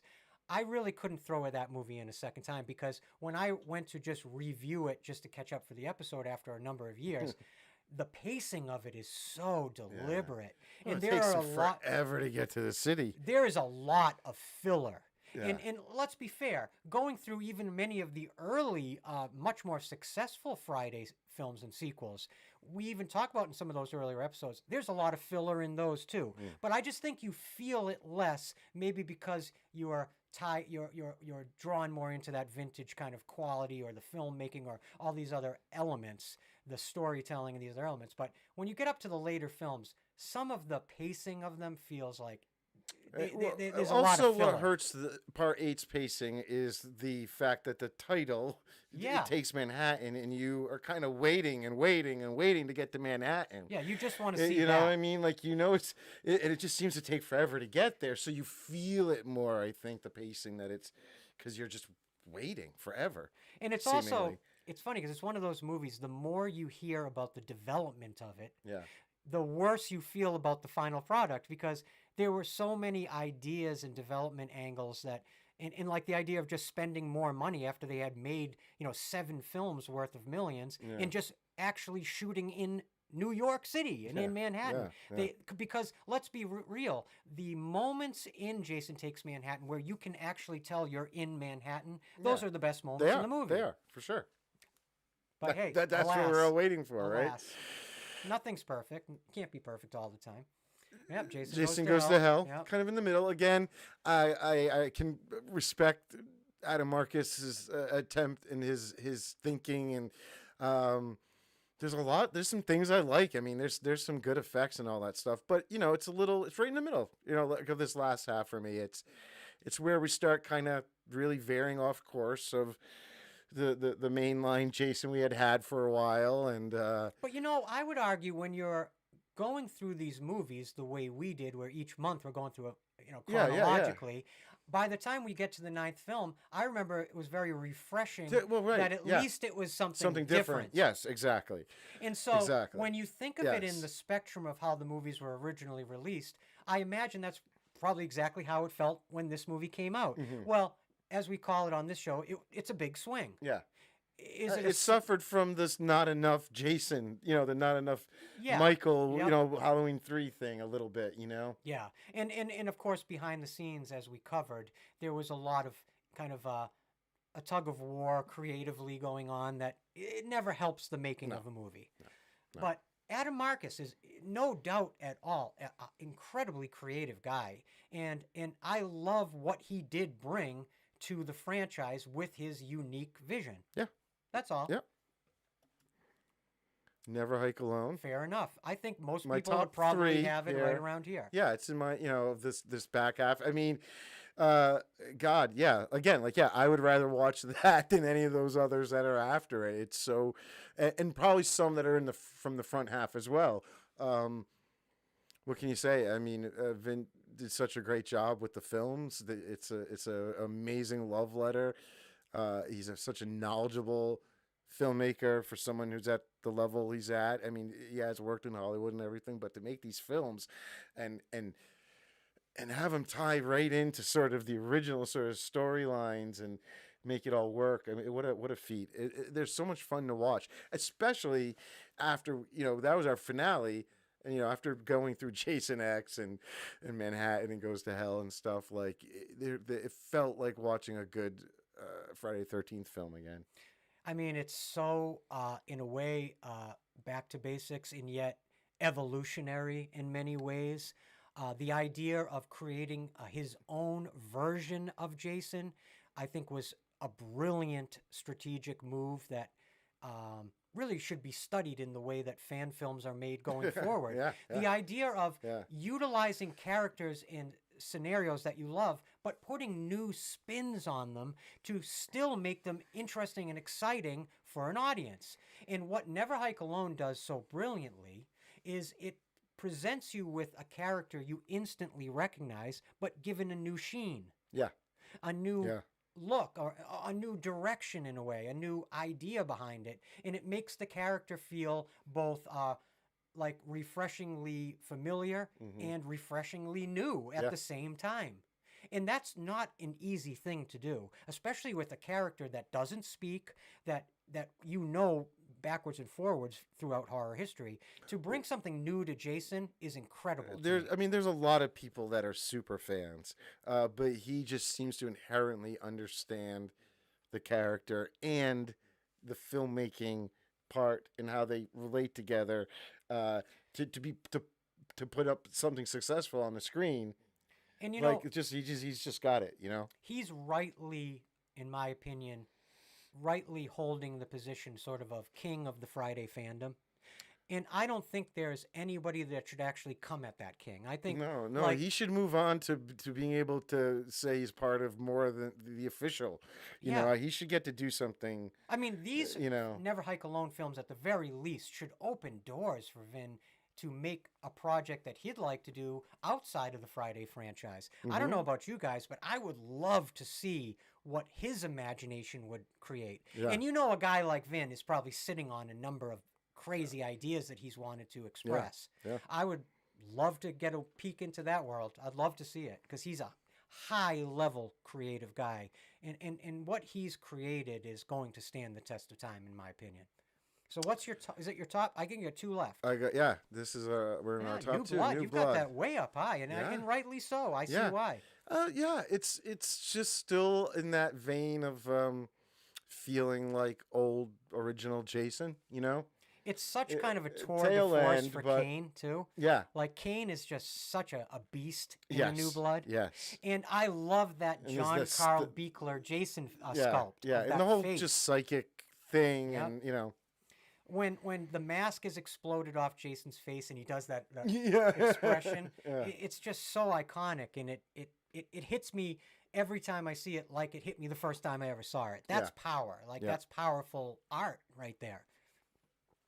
And of course, number 1 would be Jason Lives. Yeah, it makes total sense. Yeah. I mean, when he, the beginning of Revenant Jason brought back, it's so good. It's so good. Yeah, Uh, I totally agree with that. and again, it's weird. I don't know how I would put these if you mixed them in with the other films, but for my back half, that's where we're at here. I like the ones that are definitely more rooted in just the originals. You know. Yeah, I hear you. No, that philosophy or way of looking at these films as a fan, that's probably the largest demographic of fans look at this franchise that exact way. But I will say that, like, I know we had also talked about talking about our top 3, right? Of the entire franchise. Right? And I would say, and I think in earlier episodes, that how like the original would always be my favorite and stuff. And I have to admit that now that we've really walked through all of them, that the original is out of my top 3. Not even in the top 3. Yeah. Wow. I mean, it's not in mine either. It's weird. Like, again, I'm not knocking it. No, God no. No. But it's I don't know. I think as we learned about the franchise through the course of the season, I learned to love other aspects of the franchise that Yeah, 100. I totally developed get as that. they went on a little bit. You know. So what's your number 3? My top 3? Like the entire franchise. Well, it's 6. It's Jason Lives. Yeah, Wow. yeah. All right. What's your number 2? I think you got to have the Revenant. Yeah. And where he comes back, that's the best. And then it would be part 3 for me as my number 2. Yep. Okay. I mean, I just love Richard Brookers. Totally makes sense. And then I go number 2, That again makes sense. part 2. Yeah. Yeah. So 6, 3, 2. Yeah. And 2 is your number 1. Yeah. All right. So my top 3, Yeah. and I'm sort of winging this right now because I forgot we had to prepare that part of the list. I would say just off the top of my head right now, Yeah. my number 3 is going to be Final Chapter, which up until we recorded season 3, would have always been my number one. But like you said, after going through all these movies and seeing them from a different perspective, my rankings and my all-time rankings have certainly changed. And I would say my all-time number 3 for the Friday franchise is definitely Final Chapter. Yeah. My number 2 is going to be, I would say, the remake, 2009. Okay. And I'll give my number 1, Part 3. Okay. I'm trying to see if you. I think you already sent it to me. I'm trying to see if it. No, you just sent me your rankings. Okay. I don't. Yeah, I didn't. Yeah. For right at this moment. Yeah. But I'm going to really say, I do really think Part 3 is my favorite of all time now. Mainly, if not exclusively, because of Richard Brooker. Yeah, and it was just I know for me also. I honestly, when we did that episode, it was and we watched it in 3D. It was just a lot of fun to was sit a there and blast. watch that movie. Oh, it worked on us like gangbusters when we would watch It was that. just fun. It Because was if you just guys fun. remember, we did our fan commentary for that episode with the 3D glasses, and it was like literally having a movie theater experience. I didn't even expect. I figured we'd have to play it up, but we didn't have to play it up because No. we organically had an exciting experience, and it elevated my love of that film. But through doing season 3, it really occurred to me how important Richard Brooker's portrayal of Jason is to the entire franchise's history. Yeah. Ted White, I think universally going through my whole life journey as a horror fan, is sort of probably always going to have the edge, just because I've always sort of loved the Ted White Jason. But Richard Brooker really is the uber Jason in my mind. Yeah, definitely. I mean, Kane gets a lot of love, Yep. but Richard sort of, I don't know. I love that version of Jason. Yeah, I agree. I can't wait to hear what Keith has to say. This is a man who's probably put way more thought into these Joe and questions than we have. Like we always say, because it's true, we're not experts on anything here. Yeah. There's not been one thing that's ever been on Haddonfield Radio from 2022 until now that we've been an expert about. There's Yeah. nothing. Yeah. We are, like we always say, because it's the truth, we're just fans, like anybody. And that's it.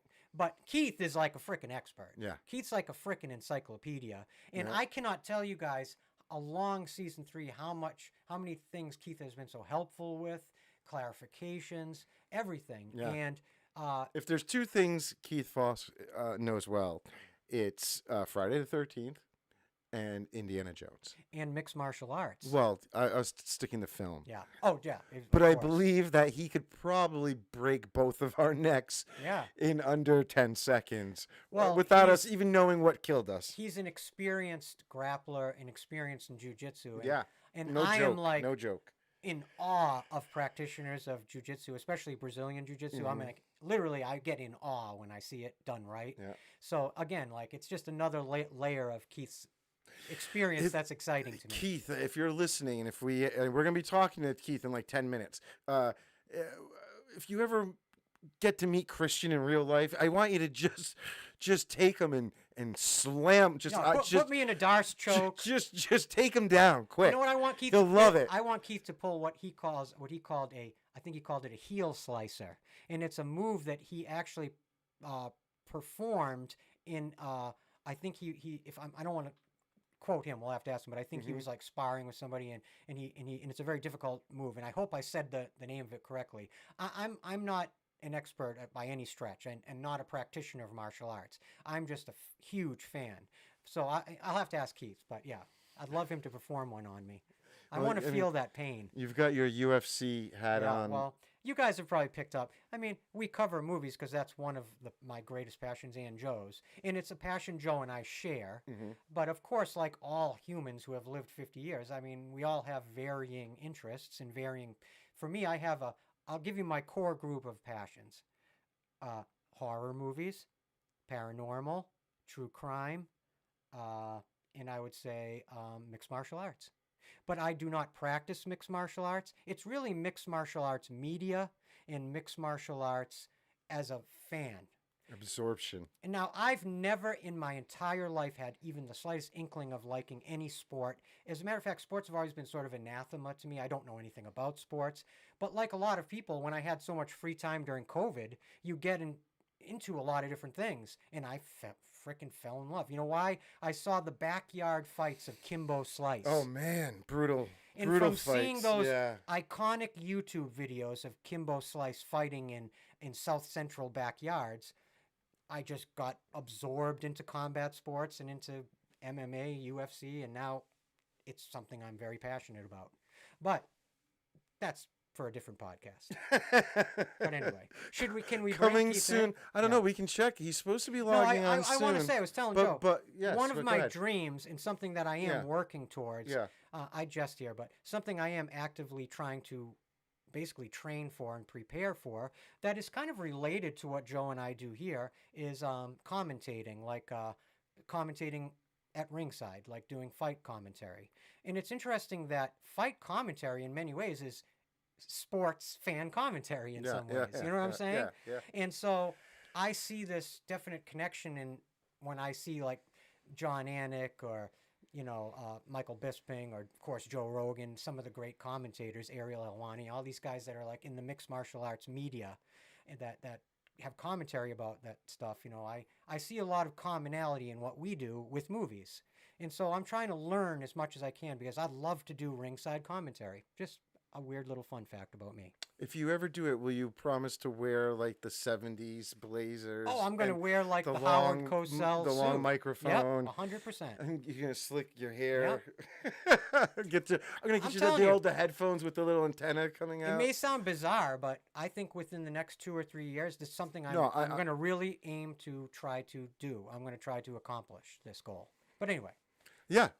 So we are going to be hopefully being joined by Keith Voss live from Austria. I know we might be a minute or two early And just here, to really so let you guys know, Keith is joining us. It's like 4 o'clock in the morning where he is. yes. So- Something crazy. I so- know it's not 9 p.m. like I it think is it's here. like 3:45 in the morning Yeah. in Austria. Yeah. So we really appreciate Keith doing this for us. I- Who wants to talk creatively at 4 in the morning?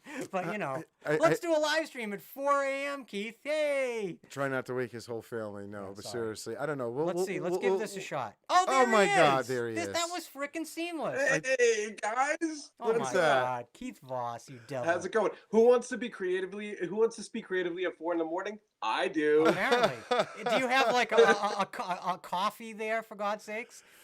Oh, of course. Oh, look at that. He's got the I'm- backdrop. He's a lovely shirt. I have to say, I love the shirt. Keith is you know, literally it's starting just his like- day.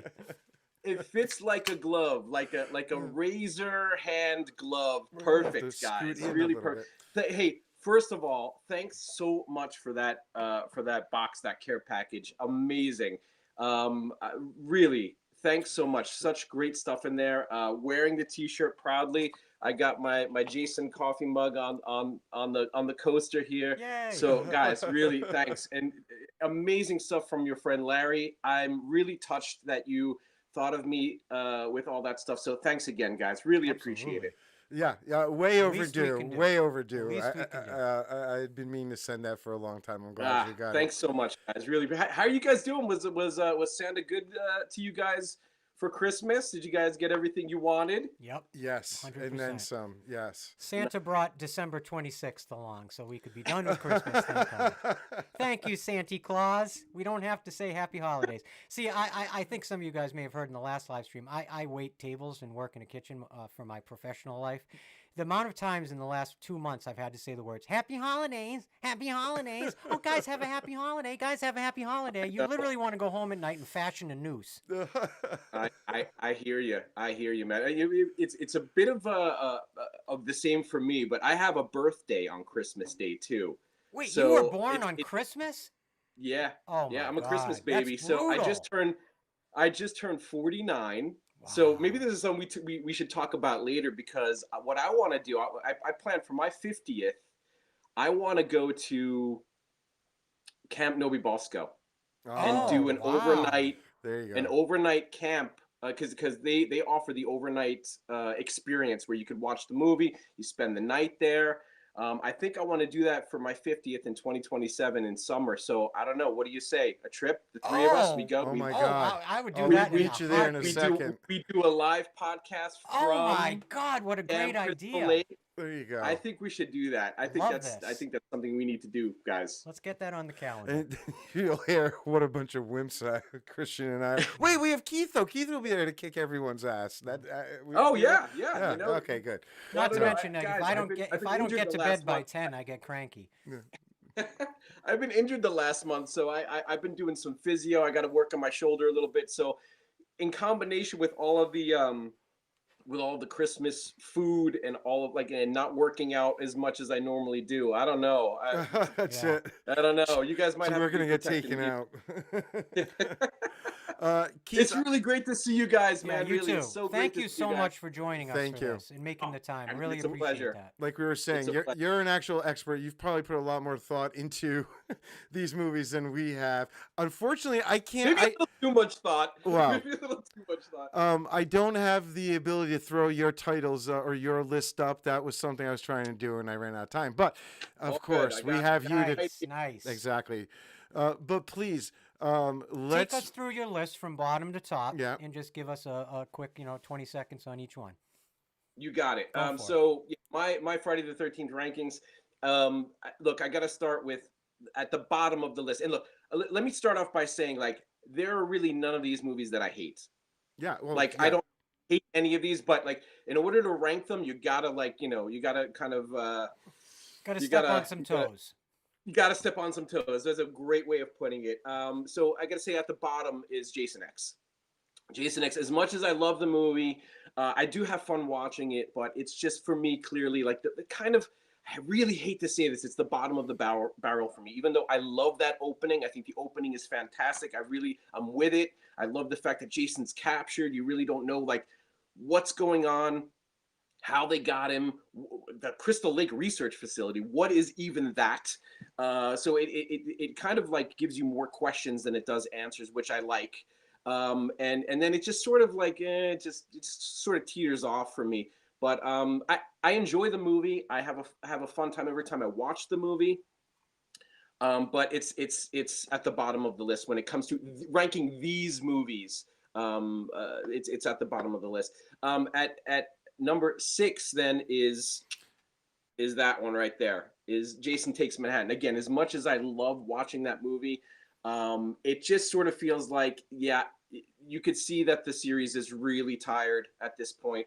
And we kind of didn't really get, as much as I like Jason on a boat, I don't mind that stuff. One of the biggest arguments that you hear about Jason Takes Manhattan is, it's on a boat the entire time. They're never in New York. I kind of like that he's on a boat. I mean, I would have liked to have That's a seen more hot New York take. I like that. I like it. I think that it is a hot take. I mean, most of my opinions on these movies are pretty hot takes because again, whenever you hear anything about Jason Takes Manhattan, he's on the boat the whole time. Okay, cool. I mean, maybe they should have just titled it something different, but I like it for what it is. Fair enough. But when we talk about the quality of some of the other Friday the 13th movies, it's kind of at the bottom. I mean, I do kind of if you want to explore that ending a little bit, there's a lot to explore there. You don't just take it for face value of what happens. Oh, he turned into a kid. What's that even about? I mean, there's a lot to unpack. That's a whole separate podcast, I think. Just sort of just taking that movie apart. Number Keith, hold on, 5. Keith, 1 second. Can Yeah. I bug you to slide over just a little to your left because we're losing half of you sometimes when you lean? Oh. Perfect. Yeah. Perfect. And There we go. there we go. Thank you. Now do me a favor and just lift your shirt all the way up and let me take a good look at Yeah. you. Oh boy.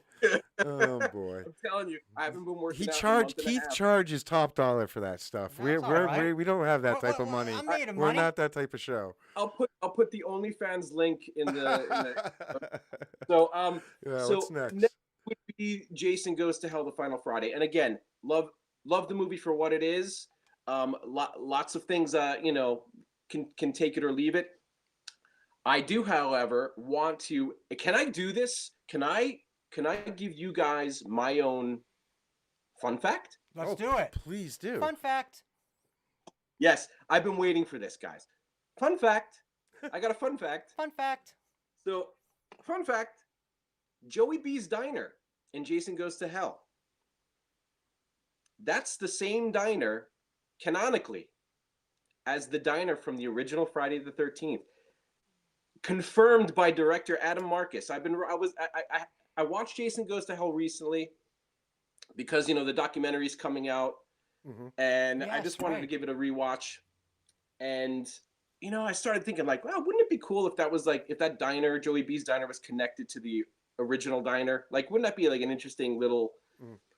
And so I wrote Adam Marcus. I said, hey, is it possible that this diner's connected? He goes, yeah, absolutely. So in his head, Joey B bought the diner, remodeled it, and that's the Yeah, same yeah. diner that Steve Christie goes to in the original Friday. So Huh. there's a little Awesome. Jason Goes to Hell fun fact for you guys. Nice. So, Thank you. Fun Wow. fact. Mr. I love Voss Fun that. coming fact. through. I Fun love fact. that. I wish I had my Art the I- Clown horn, but somebody complained. Remember? Wait, hold Somebody complained Yeah. and said they don't like That's- me. Wait, he just did a really good horn impression. Wait, that wasn't a real horn? Wait, That do that wasn't a- again. that- Let me hear that again. Whoa, that's pretty damn good. You're like that If you guy guys from want the to take from that the clip and Police use it- Academy use it movies. for further shows, please go right ahead. Remember I that won't dude even from the charge you Police for that. Academy movies? Michael Winslow. Michael Winslow, and he would do Yeah. all the sounds. Is he dead? No, I Poor don't think thing. he is. Oh, Probably I hope wishes he not. was. He was my favorite part of the Police Academy. Wait, that's season 4, right? The Police Academy movies. Yeah, that's what we're gonna do. Yep. Oh, okay. All right. Yes. Season I 5. don't want to jump the gun there, guys. No, look, love Final Friday for what it is. That opening still top notch. Yeah. Jason getting blown up, I love it. But where it falls on that on my list, it's a little bit towards the end. Next would be the Friday the 13th remake, Hmm. 2009's Friday the 13th. Love the movie. I really think it was a proper solid remake. Yeah, were there things about it I didn't like? Sure, but I really think it's a solid movie. And it took me really, as a fan of Friday the 13th, a long time to finally watch that movie. I kind of like put it off because I was like, no, I don't know if I don't know. I'm not really a big fan of like of remakes. Some of them really like let's say, I don't know, The Thing, which is not really a remake, more of a proper retelling. Like I just kind of avoided it for a while, and then when I finally watched it, I was like, what was I thinking? This movie's pretty damn good. Really good Jason. I like how they sort of combine the first 4 movies into one. It's a little convoluted. It's you know, I don't know if I really was a fan of the ending per se, but some of the kills were great. But yeah, I think it sort of falls in the middle. And just as a if we were to put it on this list, it would sort of tie with this would be Freddy versus Jason. I know it wasn't supposed to be included on this list, Oh but God, I had that's to throw it right. on there. I forgot Freddy I had to versus throw it Jason. on there. That's where it would have fallen for me is Gotcha. around this. I'm this, glad this that you sort of brought that up. Yeah. I'm point. actually glad you brought that up. Yeah. So because Fair actually enough. I really like Freddy versus Jason. I saw it in the theater. Yeah. And I just my heart was racing at the end when Jason comes up out of the lake in that like sort of dreamlike state, and he's holding Freddy's head, and I was just like, yes, like that just made the whole movie for me. Really, really liked it. So that's where it would be for me on this list. At number 3, you have one of my personal favorites, but we'll get to that when we get to the top 3. Is the New Blood. I really love the New Blood. Mhm. I like that it went from the more, I don't want to say sillier Jason Lives, because there was a lot of humor and a lot of funny, a lot of jokes. I mean, not at Jason's expense, but like a lot of funny little moments in Jason Lives. But I mean, New Blood is dark. It is a dark movie. There's a lot going on there, and just that whole opening. And I really like the ending between, that whole fight is just fantastic. I mean, in seeing Kane Hodder, the makeup effects were great. I mean, the story is a little thin; it's fine, but I really, really enjoy it, and I love sort of like exploring that movie whenever I watch it, just to be like, oh, that's the Jarvis house that they went back and shot certain scenes at the Jarvis house that was used in final chapter. So like I love like seeing where they reshot those scenes. it's just a movie I really love to watch, and it's a nostalgic favorite for me. Number two, I got to put Never Hike Alone. I love That that. the whole Never Hike Alone I sort of love that. saga. Yeah.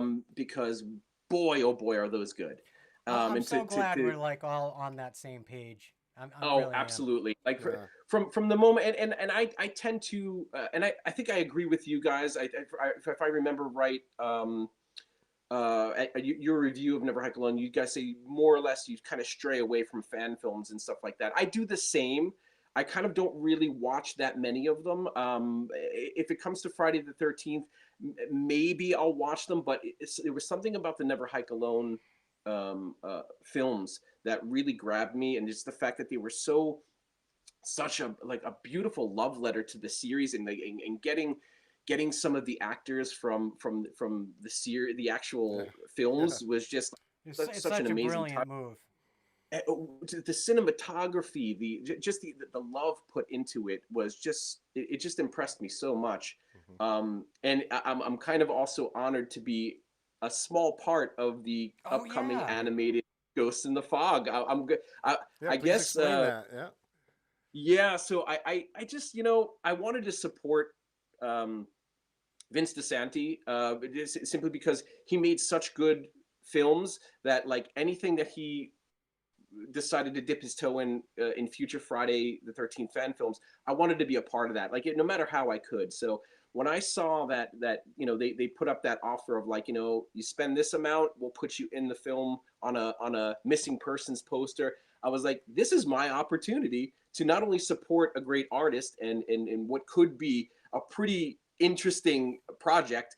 I get to get killed by Jason, like Yeah, that's maybe awesome. not directly on film, but like in that canon, in that world. Yeah. I'll yeah. And so like my mind started going there, like, oh, I started writing a backstory of maybe how that would have connected to like Nice. my life. Yeah. And being in New York at the time, I said, so I started putting all this like stuff together in my head, and I just wanted to be a part of that. So yeah, my face, my likeness will be on a missing persons poster.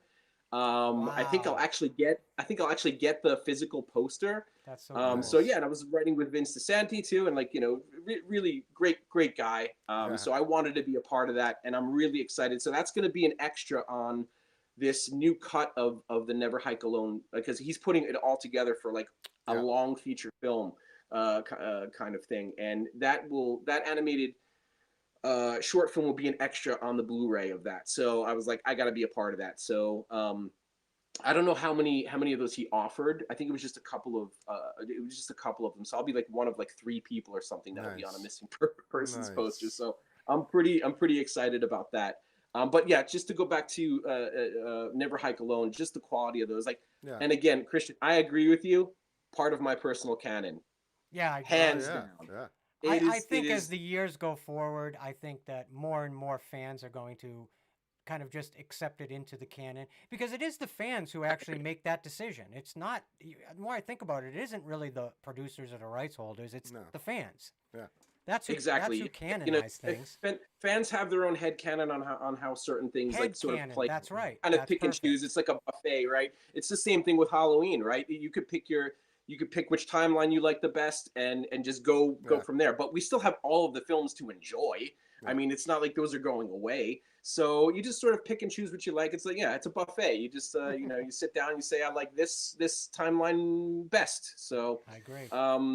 Never Hike Alone is right up there for me.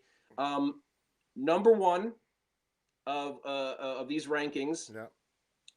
What's left, guys? We got Jason Lives. Yeah, It of course. is hands down, out of these films, it is the best. I mean, you could see like the slow decline of the series after Jason Lives was really a high point, and everything after that was just trying to sort of grab the energy that Jason Lives gave, and it just, I mean, for me personally, New Blood did that in a different way, but after that, it just, everything was just sort of floating along, let's say. But yeah, so number 1 is Jason Lives. It is when Friday the 13th comes around and I want to throw a movie on from the series, it's usually Jason Lives. My wife, who's not a big Friday the 13th fan. Like that's her go-to Friday the 13th as well. So if I can watch one with her, That's going to be the one. she enjoys Jason Lives. But that's my number one from this set of films. So I agree, tell us yeah. this, if you don't mind sharing. What would be your top 3 films, starting at 3, 2, and 1 of the whole franchise? So from the whole franchise, again, I think it took me a while to sort of think about this because this is also really a tough decision, I would say, because I said, do I go on really like quality, or do I go on my personal favorites, what I like to watch, what I think stands out for me as the top 3, and that's what I did. I just went from my personal favorites, the 3 that if I'm going to throw on a Friday the 13th movie without thinking too much about it, or if I want to show it to somebody that's never seen the series before, these are the 3 I picked. So at number 3, it's the New Blood. Like New Blood is a nostalgic favorite for me. I really, again, that design, the Jason design alone, like when people see that Jason makeup, it's like, whoa, that is, I mean, I just wish they would have kept that design going Yeah. on down the line of the films. Obviously, the Jason that we get in Takes Manhattan looks completely different. I get it. The budget was smaller. They had to kind of cut corners here and there, but I mean, it's just such a shame that we didn't get that Jason design also in Takes Manhattan. I think I would have enjoyed the movie even more, because me as a continuity freak, I was like, that's not how we looked in the last movie, and Well, those things take me out. Beekler's vision was so vivid. And then the Jason Takes Manhattan design is just a little bit, it's not as vivid. Let's just say that. You know what I mean? Slimy. It's very let's go back to like the basic jack-o'-lantern face. Slimy jack-o'-lantern. I mean, he looks fine, but if you're a bit of a freak, continuity freak like I am, you're like, that's not what he was like. How does a shirt regenerate? Yeah, that's the thing. Right. You know what I mean? Of Like, course. I tend to think of stuff like that. And again, it takes me out, not for long, but it takes me out a little bit. So, but again, so my number 3 is New Blood. It's a nostalgic favorite. It's one of the first Friday the 13th that like came out when I was really sort of like getting into the series, let's say. Like, I was exposed to the series, like, from my uncle who like rented the tapes, and I sort of like sneak in and watch while and that was one of the first ones that was released in theaters when I was like getting into the series. And for me, that was the movie. Number 2 is Jason Lives. And Jason Lives, again, is a standard for me. That's like, it's, if you want to talk about like, the Revenant Jason coming back, like, oh my God, what's going to stop him now? Like that's a movie where when you first saw that movie, you're like, he's a Revenant. He's undead now. How are they going to stop him? And like, just that movie sucks me in every time. And even though I know it backwards and forwards, like the back of my hand, I'm still with it the entire time. Right. You're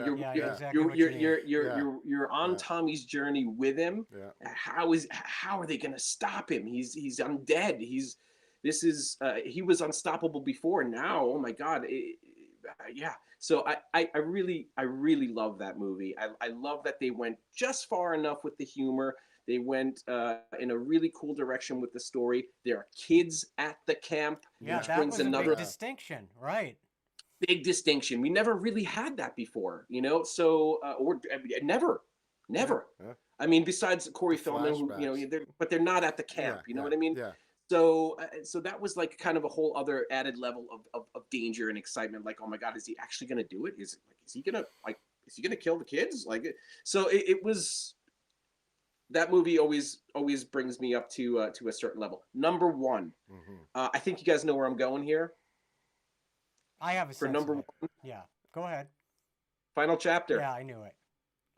Yeah, my number 1. I also kind of wanted to put Final Chapter as my number 1 just historically, but like I said, it just changed a little this year for me. And I wanted to represent Part 3 because of Richard Brooker. Yeah. But I totally agree with you.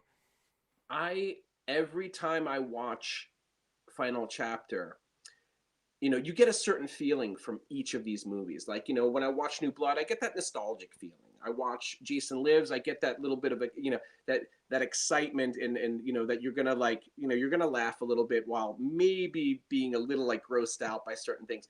I get this feeling of like dread when I watch Final Chapter. Like, it's not a movie that you are going to get a good feeling from. It's dark, and it's really, Ted White's Jason is just so frightening and a presence on screen. I just feel like all of the characters are they're very real feeling to me. They kind of go into these characters' lives a little bit more than they normally have. And besides, like, Chris Higgins from like part 3, like, you get a little bit of a backstory, but like you kind of feel like you could be friends with everyone in Final Chapter. Like somebody that's Yeah. like, The characters and really come to life in Final they Chapter. really do come to life. It's Yeah. I think it's a well-written movie. For what it is, it's a well-written movie. Yeah. And Jason is really I feel like just a dreadful, scary, horrific presence in that movie, which I don't feel like was really that essence was grabbed in future Friday films. I think that was the last Friday film where you feel Jason really was very scary. Yeah. Unlike in the other ones where he's like, you're cheering for Jason. What kill is he going to do this time? Like, Jason becomes a bit more of a protagonist, kind of like you're kind of waiting to see what Jason's going to do in kill wise. Yeah. But in this one, in Final Chapter, when he shows up, you're like, oh boy, it's really a frightening experience. And that comes from Ted White's performance. That comes from from the writing, from the editing. It's just such a it's the ultimate Friday movie for me. Like, if it's number one for me. I really, really love it. You know what just Solid occurred to me choice. a minute ago, by the way? I just don't want to lose it. You know who else we should invite to the what is it called? Camp Camp Novi Bosco. Camp Yep. Okeechobee your chicken. Something like that. We should invite Vin DeSanti. Oh wow! Yeah, To join That would be awesome. amazing. That'd That would be crazy. amazing. Let's I call mean, you know Adam what? Let's make it Marcus. happen, Let's guys. get him there, too. Next year, like I said, I'm 50 next year, so Yeah. we gotta do something big. And if we do this like summer 2027, that gives us more than enough time to plan everything out. I'm telling you. Yeah. And we podcast from there. We're gonna How look cool like would the that be, male guys? Golden Girls walking around this place. Wait, which one would I be then? Would You're I definitely be... Blanche, duh. Oh, you're the one getting killed in the sleeping bag. And though. you're definitely Rose. Oh. That's all I have to say. I'm gonna put. Did that put too fine a point on things there? Oh, that man. Joe is Rose. Maybe it does. I don't know. Because obviously I'm fracking Dorothy. I mean, Just look at my Big Bird-like height. Oh man. Oh, man. clearly. No, so yeah, Well, those are my picks, guys. And, Yeah, good stuff. No, that was a no. blast. Yes. Thank you so much for sharing that with us, Keith. Oh, it's a pleasure. Really, really appreciate being able to come on and share that with you. And course. again, what a season 3, guys. Ah, thank Thank you. you. Thank you I for hope such that an was amazing season entertaining 3. for You you. guys make it possible. Thank you. What a great community you've created. Oh, the community's just the also, best part of this.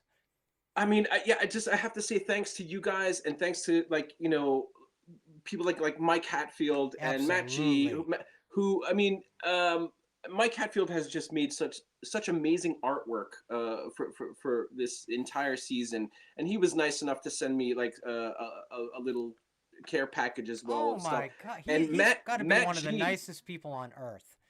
He's amazing, and And one of the Matt most G, talented. who Mhm. okay, hands down. Matt G, who made me a New Blood Jason mask. Nice. Oh, And Nice. wow. that thing is just gorgeous. Is he I- let me talented just- or what? Yeah. Huh? It's just, I mean, it is just to the letter perfection. And so big thanks to all of these guys. Yeah. Yeah, really, thanks so much, guys, for always thinking of me and including me on these live streams. It really is such a pleasure. I'm so glad. Speaking of inclusivity, why don't we get Mike Hatfield also to go with us over to Oh my God. can't. I'm telling you, Oh my God, I've got this a would be virus. such a blast, guys. You know, and we watch the movie, we spend the night. We're just we gonna spend have the night a at Chris- Haddonfield meetup. Yeah. Whoever wants to come. Come on down. Yeah, let's do it. And we're then, gonna and then we're the gonna next day, tell stories by the campfire. I'm loving this. I'm gonna Yeah, dress right, up like exactly. Shelly and Yeah. right, No. and then get stabbed to death. yeah, Yeah. Even So- better.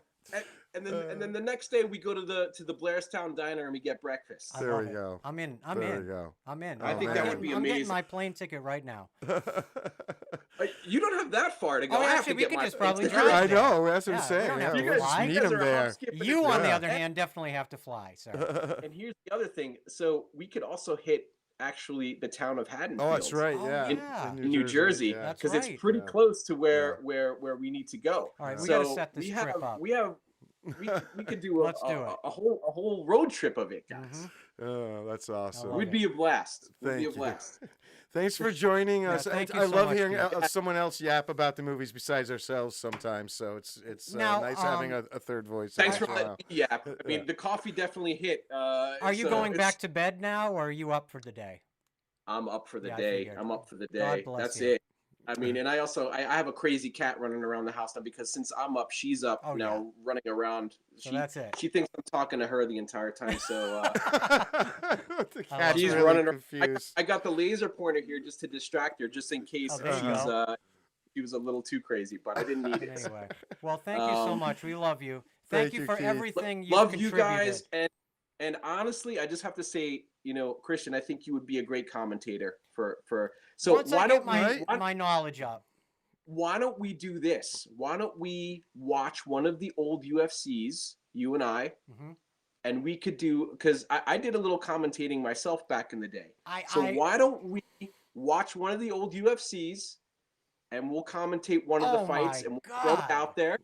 Because I and was then thinking let's do- about like the idea of doing fan commentary essentially for old fights and things like that Let's I've do not it. seen anybody Let's doing. do it. And that's definitely a Let- sign.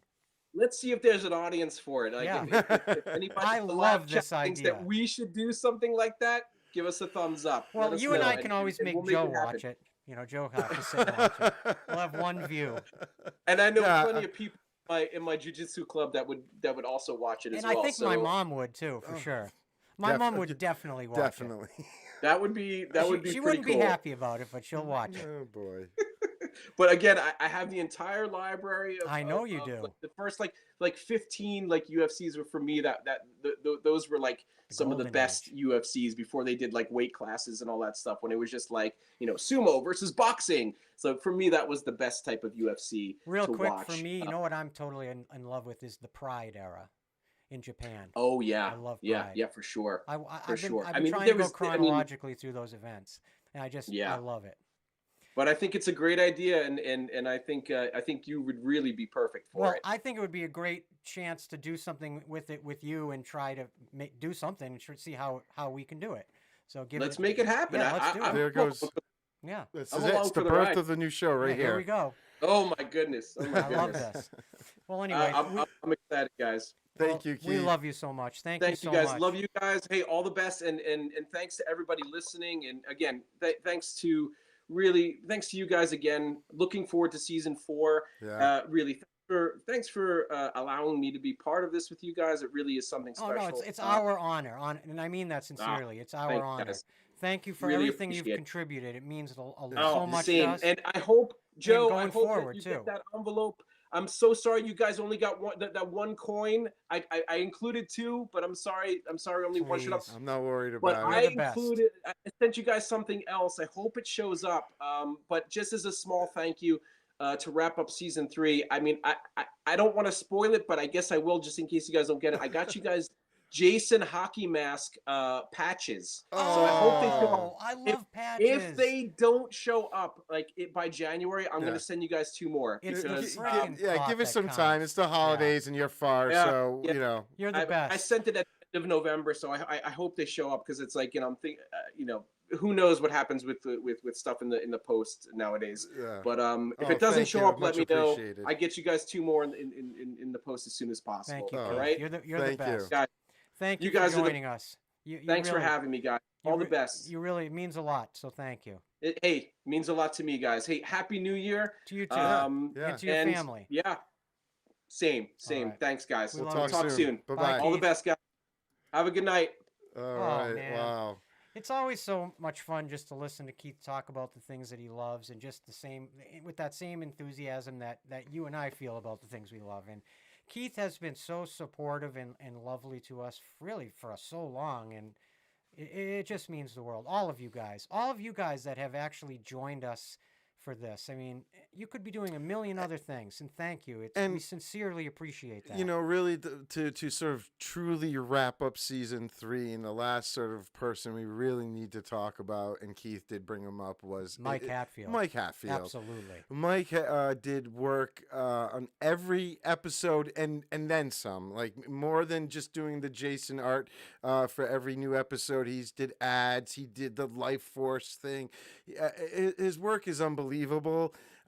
His kindness. He sent us beautiful packages. We opened them Yeah. up today, Mike. The Phantasm books are amazing. Thank you so much. The Texas Chainsaw book. It's Look at all Keith too sent much. this. Look at this. Yeah, he got me The films of Toby Hooper. an original Superman laser disc from the original Christopher Reeve Superman 2 as well, and some comics. It's way too generous. It's funny. I was mentioning earlier all of my handful of passions. I think I've said this before in Haddonfield Radio, probably my biggest passion of all in the whole world, that all my other passions sort of emerged out of, is books. Yeah, And I have know. a lifetime, evolving book collection that's really my whole heart. Yeah. And so anything like this, I mean, Yeah. just look at this book. And then Joe, look what Joe gave me for I was going to say for Halloween. Look what Joe gave me for Halloween. Look at this one, another one, Dark Dreams. And it's like, and you know what's really cool? If you guys look, it's set up almost like a school textbook. That's what I love. Oh my God! It's funny. If there's one thing I love more than the things I love, Yeah. it's things about the things I love. Do you guys know what I mean by that? Yeah. Because there is nothing I love more than things about the things I love. Look at these books. I mean, that is incredible. And yeah, so in honor of all the work Mike did, I put together what is going to be probably our next poster. We're going to actually print this as a And poster. I'm going to talk to Mike, and we'll tweak out a few things. But there's all the Jasons This he is did. kind of like the rough draft of the poster. And in the background that we had for all of our videos. And there's look like at all that a stuff. It's Friday so the good. 13th It's so book. good. There's like a Friday yeah, the I mean, 13th kind of an anthology of Friday the 13th art book coming out. And some of Keith's original art from our season has been accepted into that book. yes. Unsurprisingly, because his work is incredible. So it makes sense. So, Mike, thank you. Which one is your favorite of all his Oh my God. of all his many faces of Jason? Which one do you like the best? Oh God, I mean, I look Because at a mine's couple. like it comes to me so easily. Well, probably part 4. That's my number one. Yeah, part 4, and I also really like part 7s.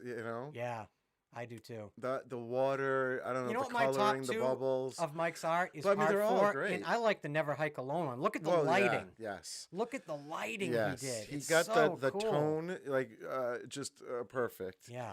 Um, And I think his final chapter, Jason, is one of the most chilling portraits of Jason I've ever seen. And I'm not even joking. oh yeah, no, I think yeah. it is a chilling Yeah. portrait. The look on his face is so freaking cool. I mean, part 2 Baghead he did there is also great. And All of it. what's great is what an evolution. Like Yeah. from his first one to his last, he got a lot of different styles. I mean, I think he just got better and better as they went Yeah. on. I mean, what a hard worker. You could call Mike up and say, we're going to need this piece of art in 2 days for something. Yeah. And he'll give it to you Yeah. in one. The logo we've been using with the skull, with the headphones, that's Mike. I mean, pretty much everything is coming from Mike. So yeah, big thank you. probably, Big thank you to Mike. Maybe even next time we have a live stream, we'll try to have some prints. Yeah, I am actively finally moving our items that you can buy from us, shirts and posters and all that, to an Etsy shop, and going to make this all available much easier than the eBay thing that we have going right now. And so, there's going to be the season 3 Mark Boutinas Jason poster as well will be in the shop. It's just been the holidays and everything, but it is happening. And this, or some form close to this, will be our next poster by Mike Hatfield. And deservedly so. And we are so lucky to also be able to announce, if we haven't already, Mike Hatfield's going to be continuing on with us into season 4 and doing all of our episode designs for season 4 in the Texas Chainsaw franchise as well. Even if you look at that, I love at the bottom of this, he made the sort of update to our skull with the headphones. I know it's small here, but where half of it sort of got the face, the skin mask, the leather face skin mask. Yeah. Yep. So, he. Big plans for Mike for season 4 too. We're incredibly lucky to be able to work with an artist of his caliber, and if you haven't had a chance, for anybody checking this live stream out in the future, if you haven't had a chance to check out his Instagram page in particular, so much great horror art, comic book art, and anything else you can imagine. And I just love his style and also just a lovely, lovely person, which really makes all the difference in this world. Yeah. I mean, literally just messages sometimes like, hey, man, what's up? It's, it's not all about the show and stuff. And super nice person. Nice guy. Lucky to know him. And with that, sort of wraps up our season 3. Everything we had it's in the books. Sayonara. So did you want to quickly do the trailer, talk about this film you wanted to talk about, and then we'll come back and do some calls. We'll do some calls and talk about our top 10 films and all that stuff. While we're waiting for callers. Yeah. The trailer I chose here to show is a movie I hadn't even heard of, I have to admit. Yeah. I hadn't even heard of this movie. Of course I know who made the movie. Mm-hmm. It's the upcoming film called Iron Lung, and it's directed by the YouTuber known as Markiplier. Mm-hmm. And he also plays, I think, the lead role, maybe the only role in it. And the film, once I started looking into it, it sounds super interesting. And the way it was filmed is really interesting. I guess it's based on a video game of some kind. And I just think it sounds super cool. And I just like what I've been seeing about it. I don't know actually much about Markiplier as a YouTuber. I know he's a very popular YouTuber, but I'll admit I've never really watched any of his content, so I don't know much about him. But this caught my attention, and I think the trailer's interesting, and it definitely, absolutely made me want to see this film and see how this idea is executed. So, we thought we'd throw that trailer on while we take our second pee-pee break because we're old. And I have what's called a sticky bladder. Did you say the name of the film? It's called Iron Lung. Yes. And I believe Markiplier directed the film as well and stars in it as well. Okay, so here we go. We'll be back in 2 minutes. 2 and 2. I see that question in your eyes. For what purpose do we remain alone in the dark? Beginning the descent. Cruising depth in roughly 2 minutes. Stand by. I ask myself that very same question. I'm seeing some voltage irregularities on the instrument, so keep an eye out for sparks or flames or anything like that. Why would there be flames? You did test this thing, right? This is the test. Closing porthole shielding. Where's the reason for this quiet rapture? Too few to rebuild. Too many to feed. You're the first one down. All we have are surface scans, that's why you're there. Well, one of the reasons.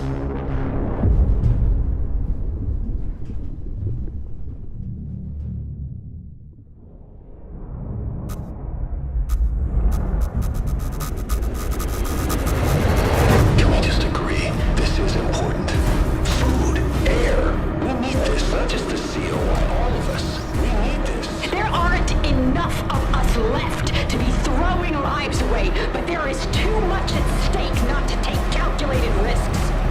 Eden doesn't understand that. You don't understand that. I just want to live.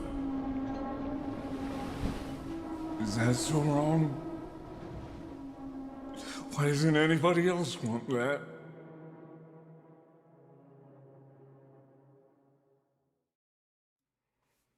Alrighty.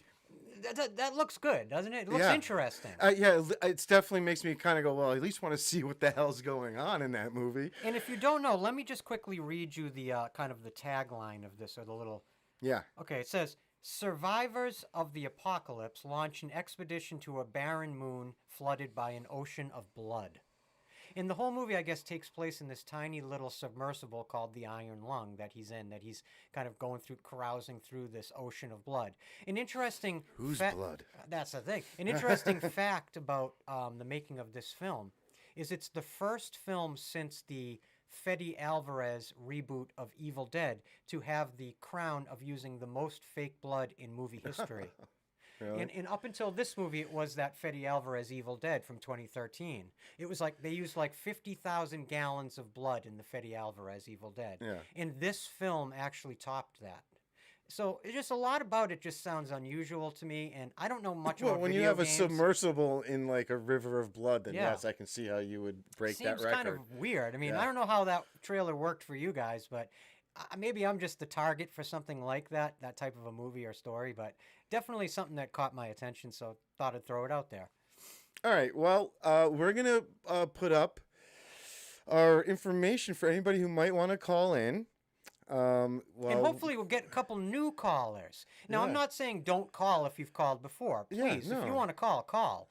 But hopefully maybe we can get some new people that might want to say hello and share with us, like, what's your favorite movie of all time? Yeah. Yeah. What is your favorite movie of all time? And if you'd rather have a B-side question, what is the movie you absolutely hate the most? Is there a movie that you absolutely despise? And if so, what is it? Either what is your favorite movie of all time or what is your least favorite movie of all time? What do you think of that? Yes, I agree. I'm sorry. I'm trying to start Sorry, the thing. you're doing the technology Yes, there. I think making you maybe I'm going to. Do you want me to start listing my top 10 Yes, favorite movies? you need to just vamp for 1 second while I While I Joe's get this doing this, going. I'm going to take you through my top 10 favorite movies of all time. And the reason I asked Joe to come up with his list is because my top 10 favorite movies of all time list has sort of been set in stone for like decades. I don't think really anything's penetrated it since maybe 2000. But yet there have been so many movies that when I really thought about movies that I truly love, movies that I watch over and over and over again in life, movies I've seen dozens of times, I said, those are really my favorite movies of all time. Not just the movies that sound the best on the list. You know what I'm saying by that? I agree. So I retooled my top 10 of all time list, and I'll share it with you. My updated 2025. Really quick before you start, Yeah. as we wait, there's the information for people. If anybody wants to call in, it's Zoom, but by phone, different phone numbers across at least the U.S. And basically, you just start talking, right? Yeah, I think so. We'll find out. I think if you'll just let you in, and you can start talking, and hopefully we'll hear you. Yeah. There's what you do at the prompts right there to the bottom right, and we'll take it from there. All right, I'll start running you through my 10 list. Yes. Starting with 10. Number 10, Martin Scorsese's The Departed. Just one of my favorite crime movies of all time. I am such a crime movie fanatic, especially American crime films from the 90s, okay? But Martin Scorsese's The Departed is my favorite Martin Scorsese film. And I just think it's one of the greatest casts ever collected for a movie. And the cast harmonizes in such a way that you can never repeat again, really. I don't think you could redo a movie. It's like a fluke that movie is as good as it is. And just brass tacks, it's a movie I can watch every day. So it's on my list now. Okay. Number 9, Natural Born Killers. Oliver Stone, Quentin Tarantino. Now I had to get an Oliver Stone movie in my Say, top I 10. hope I get assigned. I've done so many Oliver Stone movies Yeah. for Scream Factory. I really would love to do Natural Born Killers. Natural Born Killers, Yeah. since the day it was released, 1994, has been in my top 10 of all time. I just think it's one of the greatest movies ever made. I think it's a movie that just eviscerates the 90s. And I think it's a movie that clearly resonates to this day. I just think it's awesome, everything about it. Number 8, I think a lot of people love this movie. Christopher Nolan's The Dark Knight. Had to get it on there. A movie I've literally probably watched over 100 times in my life since it's been out. I think it was released in 2008. I've probably literally watched it over 100 times. My number, where are we here? Number 7. What I consider to be the greatest Roman Polanski movie, The Ninth Gate. Oh, That okay. also, I think, contains Johnny Depp's greatest performance as an actor and my favorite character, Dean Corso, that he ever played, who's this guy who's like this antiquity dealer. He deals in like obscure books. Yeah. Have you ever seen The Ninth Gate? I have, yes. To me, it's one of the I would say purely the most, like the purest movies about the occult ever made. It's one of the most occult movies ever made. It's full of very occult symbolism all through the movie, and I would love to do like a YouTube video analysis of that, or a commentary for that movie, because I've been thinking about that movie since the day it was released. And I don't know about you guys, I adore Roman Polanski as an artist, and I know you have to sometimes separate the art from the artist. You just do, right? But I adore Roman Polanski as an artist, and I do think this is his greatest film. It's my favorite of all his films.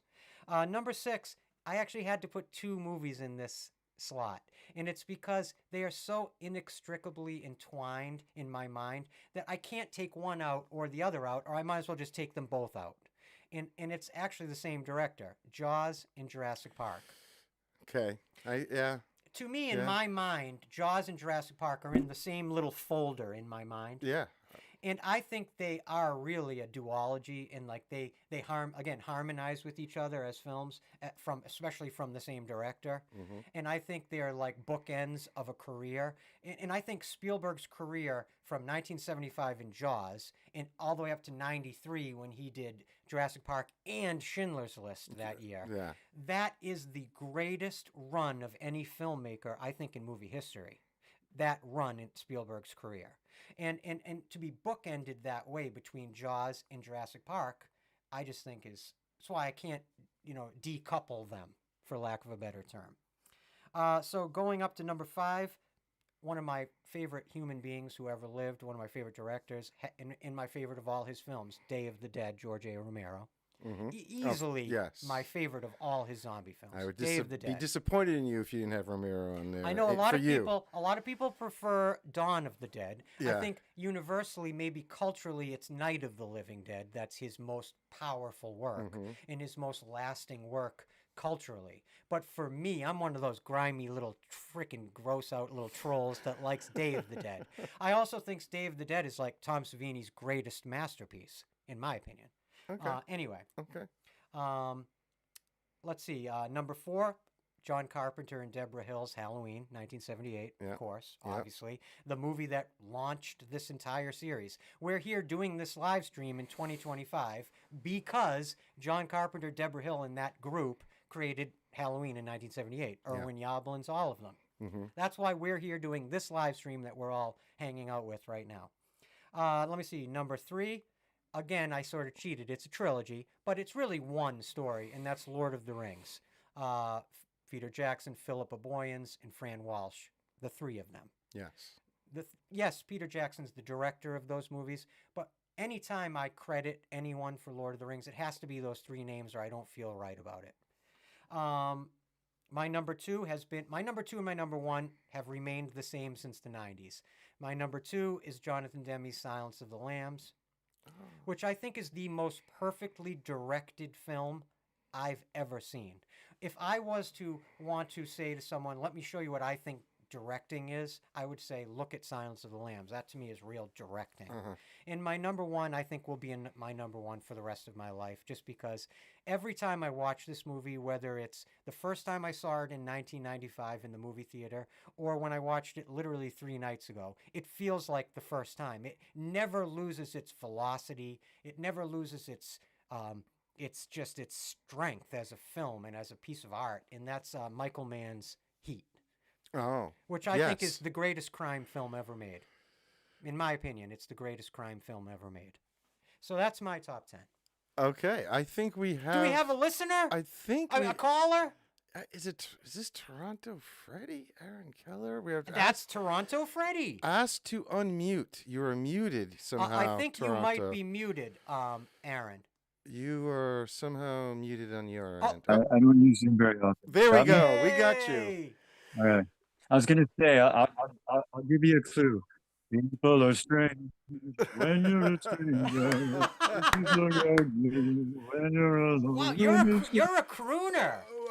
We had a side conversation going about the Doors for a little while, one of my obsessions, and he was doing some great covers. I mean, he's a crooner. You Yeah. have a great crooner voice. You have Thanks, a beautiful boys. I voice. appreciate that. It's great to finally talk to you guys. It's an honor to have you. You are amongst the horror fandom. I would put you way at the top. Like you, Legendary. everybody Legendary. that we ever interact with within the horror space always references back to you. Yeah. They always that's reference amazing. back to you. Bringing people together. And I mean, who else has their names solidified in Christian?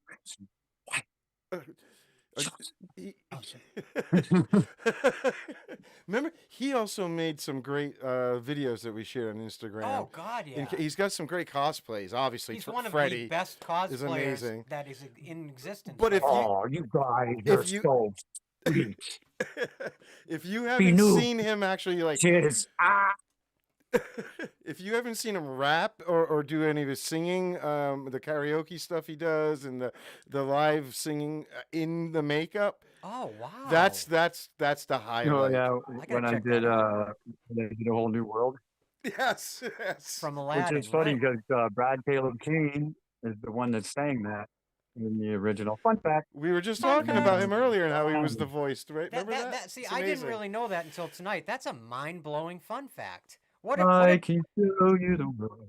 go I ahead, love that give song. us a little more. Go ahead, give us a little. Shining shimmering splendid, tell me princess, now when did you last let your heart decide? That's all I'm doing. Oh, I'm loving that. That you just honored us and graced us with some Thanks, beautiful guys. bars. I almost kissed fun Christian on a fact, flying I carpet. don't know if you guys have ever noticed this. When you're watching West Your Nightmare, and it shows the TV part where John Saxon is talking to Lieutenant Thomas is talking to Nancy, and he said Fred Krueger did it, Daddy, and he goes, "Yeah, sure." Did you notice that cut? Because in the original movie, that's not how it goes. Oh. Huh. Let's call that another Fun fact. Now I Fun have to go fact. back and check that out. Interesting. Do you want to hang? Yeah, can- it's will you hang out with us for a minute while Joe takes us through some of his favorite films of all time? absolutely, man. All right, where do you want to start, Joe? I don't see. I didn't really do a specific like order. And Well, this, the whole idea was to make your top 10 well, films of all time. I know, Sort of but it intuits was to tough be in to, order. to say this one more All than right, that. all I mean, right, go my ahead. top three are easy for All right, sure. We just will give get us there. your list. damn it. And this is just me. There's a movie on there I'm already cheating and looking that I'm super jealous of. I wish I had it on my list. Okay, well, I'm starting with 2001. Classic. You know, Stone Cold. I hate putting it at the bottom of any list, but I mean, it's. Rick, good choice. I Yep. mean, you can't go wrong, right? Yep, I agree. Mm-mm. My next one, Titanic. I know you guys are probably gonna. No, you have but- every right to love what you love. I love me some Titanic. That's right. Saw it 11 times in the theater. I'm just saying. No. And never have guilty pleasures, man. I'm never Love gonna you, let love. go. I'm never gonna let go, Aaron. Draw me like your That's French a great girls, movie, Joe. man. Yeah. And then next I have A Nightmare on Elm Street. Oh wow. Mhm. I mean, of course, it's in my top. You It's got that right.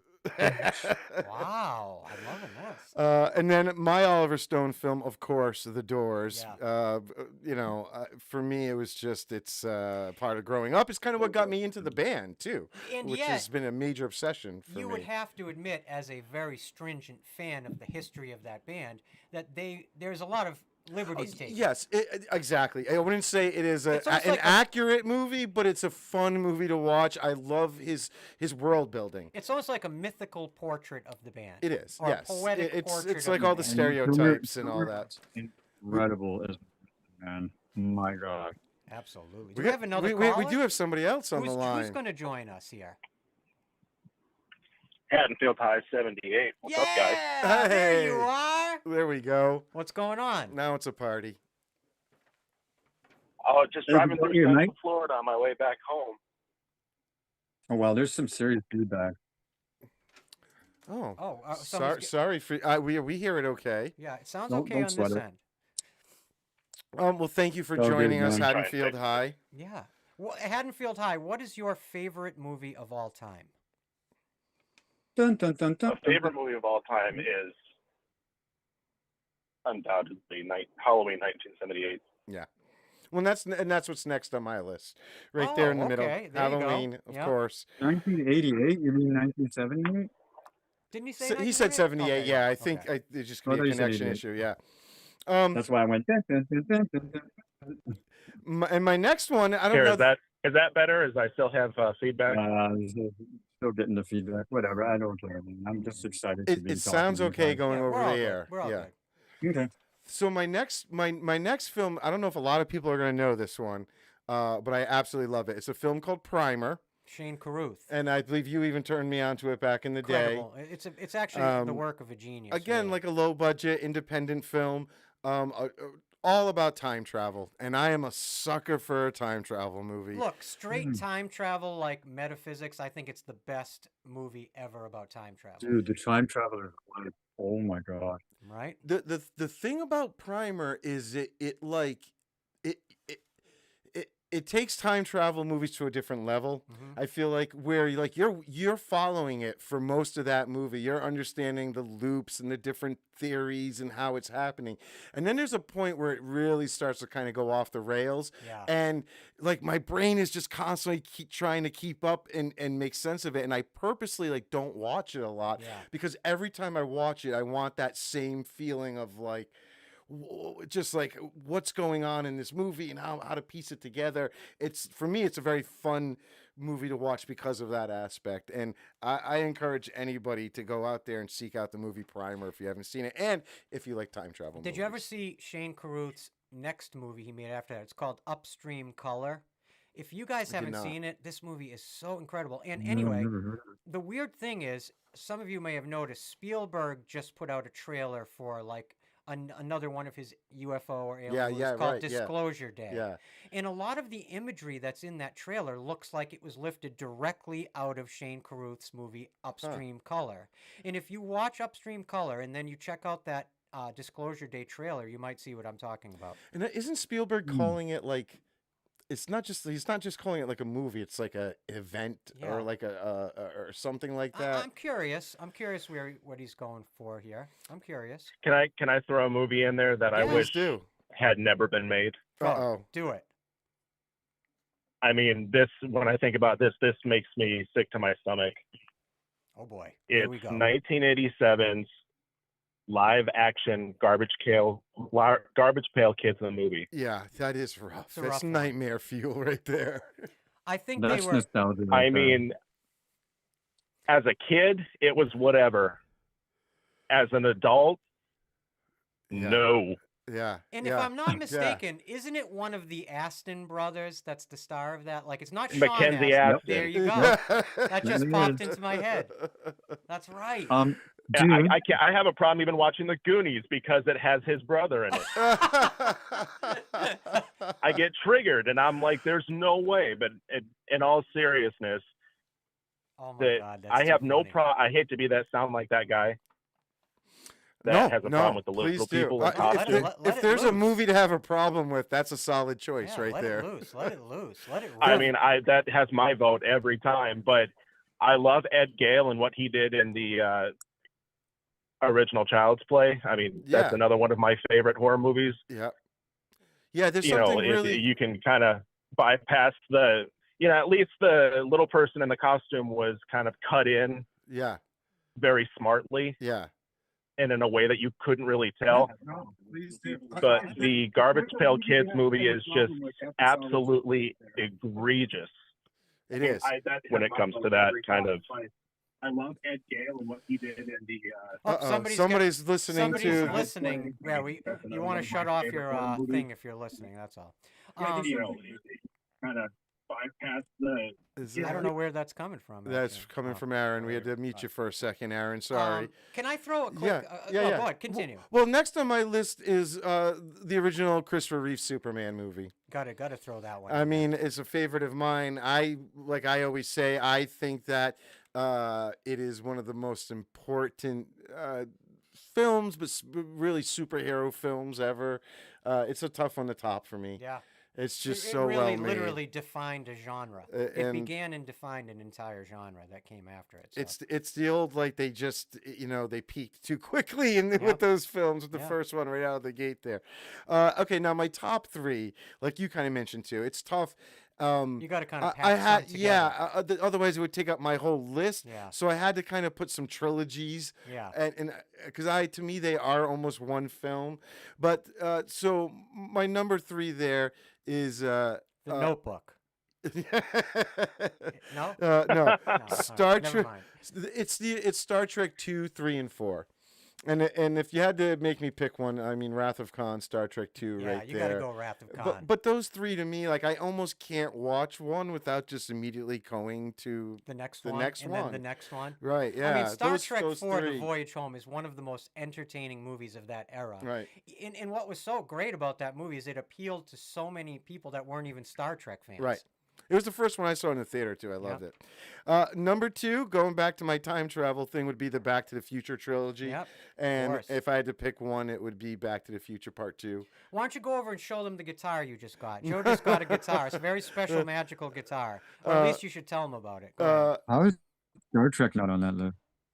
Or Star Wars. My bad. Oh, well, we're We're getting about there. to get there. Number one would be the original Star Wars trilogy. Yep. Joe's all-time favorite thing on earth. And again, if I had to pick Thank one, you, John Williams. it would be Empire Strikes Back. I've often thought, and I've said this before, if you wanted to manufacture something that I think would put Joe into such a state of super bliss that his head would explode, imagine this: Star Doors.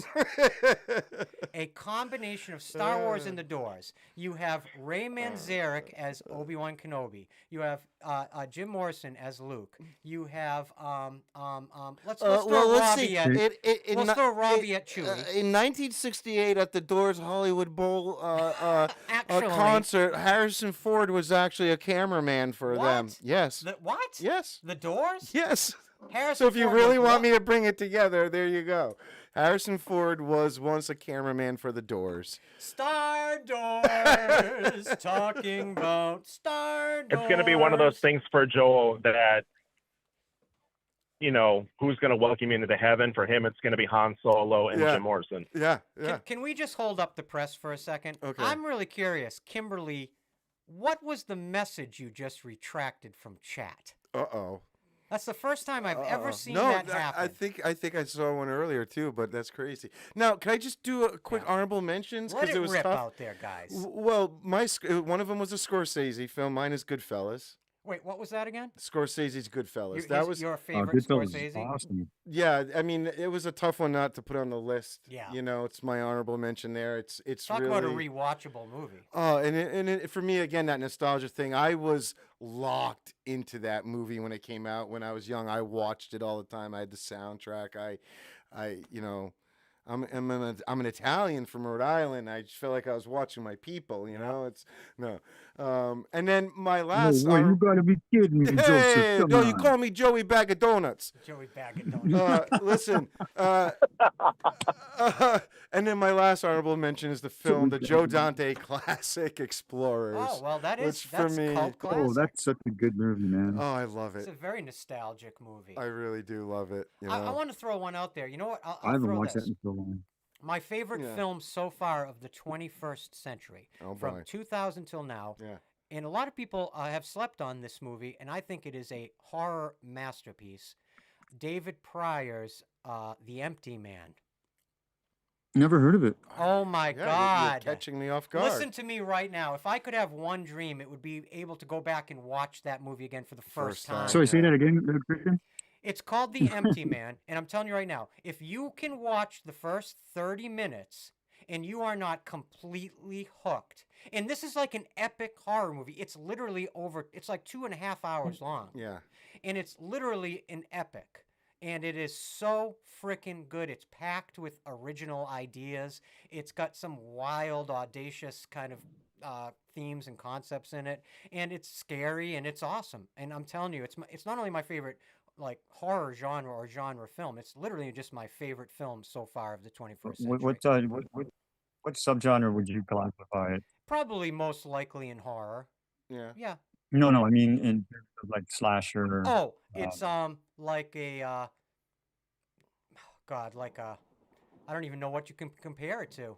I can't even compare it to anything. That's kind of good then. To be honest with you, It's I can't even original. think of something to compare it to. It's based on a Cullen Bunn comic book. But the comic book, I went and I got the comic, and the comic is sort of just like the nucleus of what the movie ended up being. But if you have not seen this, I highly recommend you at least check it out and let me know what you think. Because I'm in love with it. I think David Pryor as a director, he sort of was like an acolyte of David Fincher, and he was like an assistant director for David Fincher. Well, he did this movie, and then he did an episode in a really awesome Netflix series, Guillermo del Toro's Cabinet of Curiosities. Sure, yeah. He did an episode of that. I heard about that. Oh my God. If you guys haven't seen that series, it's like 8 or 9 episodes. And they're all bangers. They're all bangers. And it's The like title kind of reminds me of the Imaginary of Dr. Parnassus. Oh yeah, yeah, Terry kind of Gilliam. thing. I actually one of my runners up is of course Time Bandits by Terry Sure. Gilliam. Oh my God, Just Terry missed Gilliam. my list. Yes. It's tough to pick just like 10 So films good. you like the most. I mean, I kept going back and second guessing. I just had to just like walk away because I'll give you another one I really had to fight. Sorry, go ahead. I'll give you another one I really had to fight because I really wanted to put it on my top 10 because I've probably watched this movie 100 times and I'm in love with it. Is the Lee Tamahori and David Mamet movie The Edge with Anthony Hopkins and Alec Baldwin? Yeah. It's Anthony Hopkins and Alec Baldwin against a Bart the Bear. Bear, right? Yeah. But it's so much more because it's written by David Mamet. So it's like all these like character dynamics going on. And it was Hopkins right after he did Hannibal Lecter. So he was like on fire. Yeah. And him and Alec Baldwin are insane against each other. It's an awesome movie. Hopkins I don't know if you guys have discussed any Christmas horror lately because I've been bad about keeping up with the show. But what about any Christmas horror movies? Well, a lot of people are talking about this reboot of Silent Night, Yeah, Deadly Night. I have to admit, I kind of want to see it now. Yeah. With Rowan Campbell. Yeah. And I know Davey Deathray. I don't want to put words in his mouth, but I think I remember that he quite enjoyed it. And overall, I keep seeing so many people like really talking it I up. think Davey and Cecil and them loved it. Yeah, and it's a Cineverse release, and I love that company, and there's a lot of really great creative people working there. It would be I'm great not to a fan of the Terrifier stuff, but I'll check that out because I like Rowan Campbell. Yeah, it's great to see him in a role where he's not getting so much slack as he was getting Yeah. for doing the Halloween thing, you know? Yeah. It really wasn't his fault, but I'll tell you, when I see this film, that's all I'm gonna see is Corey. I know it was, and that's I have to admit that kind of is what made me go whatever. I don't have to go see it. But now hearing the reviews, I'm like, okay, yeah, same. I'll go see it. I'll give it a chance. Yeah. That can't be. He's a good actor. That can't be just us that feels that way. Yet, what it speaks to me is whether you love that character or hate that character. That character has become iconic. Sure. Corey Cunningham, and I think we'll continue. I give to him grow in props that status. David Gordon Green sat him down and said, "Listen, some people are going to hate this, and when you stay on." I mean, personally, I think I would have done the same thing. I would have been like, I get to be in a Halloween movie. I don't care if people hate it. Yeah. Right. Yeah. Right. And you know, I'm gonna do my thing. I'm gonna do what I was hired to do. I'm very but frustrated with that whole trilogy. When we went to the Halloween 45 convention and he was there. I mean, he was getting surrounded by people, He like had the in a biggest good way. lines of Yeah, anybody. They were, it was nice to see him getting some love there. As much as even I wasn't a huge fan of the character or the way they did it, but nice guy, I'm sure, and I was glad to see him having some. I couldn't believe success how with big this other his movie. turnout was at that 45 years. No, You guys want to hear something cool? Yeah. My buddy and I, we went to the TIFF premiere of the 2018 Halloween. Oh, And we wow. went there with intentions of buying our ticket, but we went there dressed as 2018 Michael Myers. We had just procured the 2018 mask from Party City. Nice. So Wow. we got dressed up in our Mikeys and went down. I had the music playing from my Bluetooth speaker. Oh, my Jamie Lee God. Curtis was like, "This is Michael Myers theme music." Oh, And Dave McRae was there, and it was a really cool experience. A lot of that movie like really frustrated me. Some of the choices, especially the Sartain stuff. I was like, "You got to be fucking kidding me, man!" But hey, yeah, everything outside of that, we're still talking about these movies, and I'm sure we will be going into the future. yeah, That David like Gordon Green trilogy may be considered divisive, but I mean, everybody knows it. It Yeah. was so Yeah. explosively popular. It made such an imprint I on just culture. I didn't like the member berries, man. It's like you guys retconned everything after part one. But then you're like, remember this, remember this, remember Yeah, this, remember right, this, remember right. this from that movie that has nothing to do with this. I'm like, Hmm. what are you doing? Tell your own story. Yeah. Yeah, it's a very I'll say this: good there's been criticism. a lot of things about the Halloween franchise that have been crapped on over the years, and David Gordon Green's trilogy kind of gets a lot of love hate, I'd say evenly. Yeah, I can't stand But kills.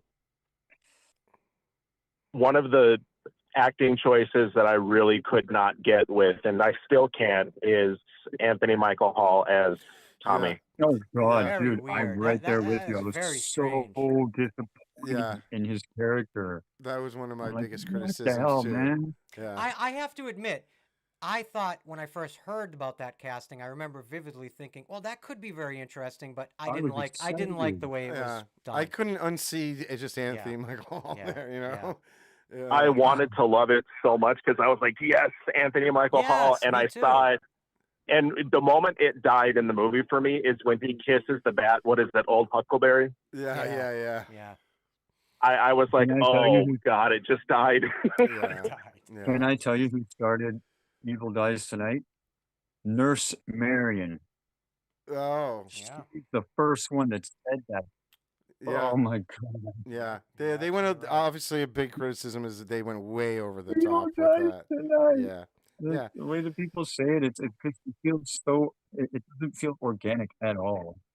That does. Oh, That no, yeah, there element was is no very organicness forced. to that. Yeah, I Oh agree. God. But Michael Myers is great. Michael Myers is a beast in those movies.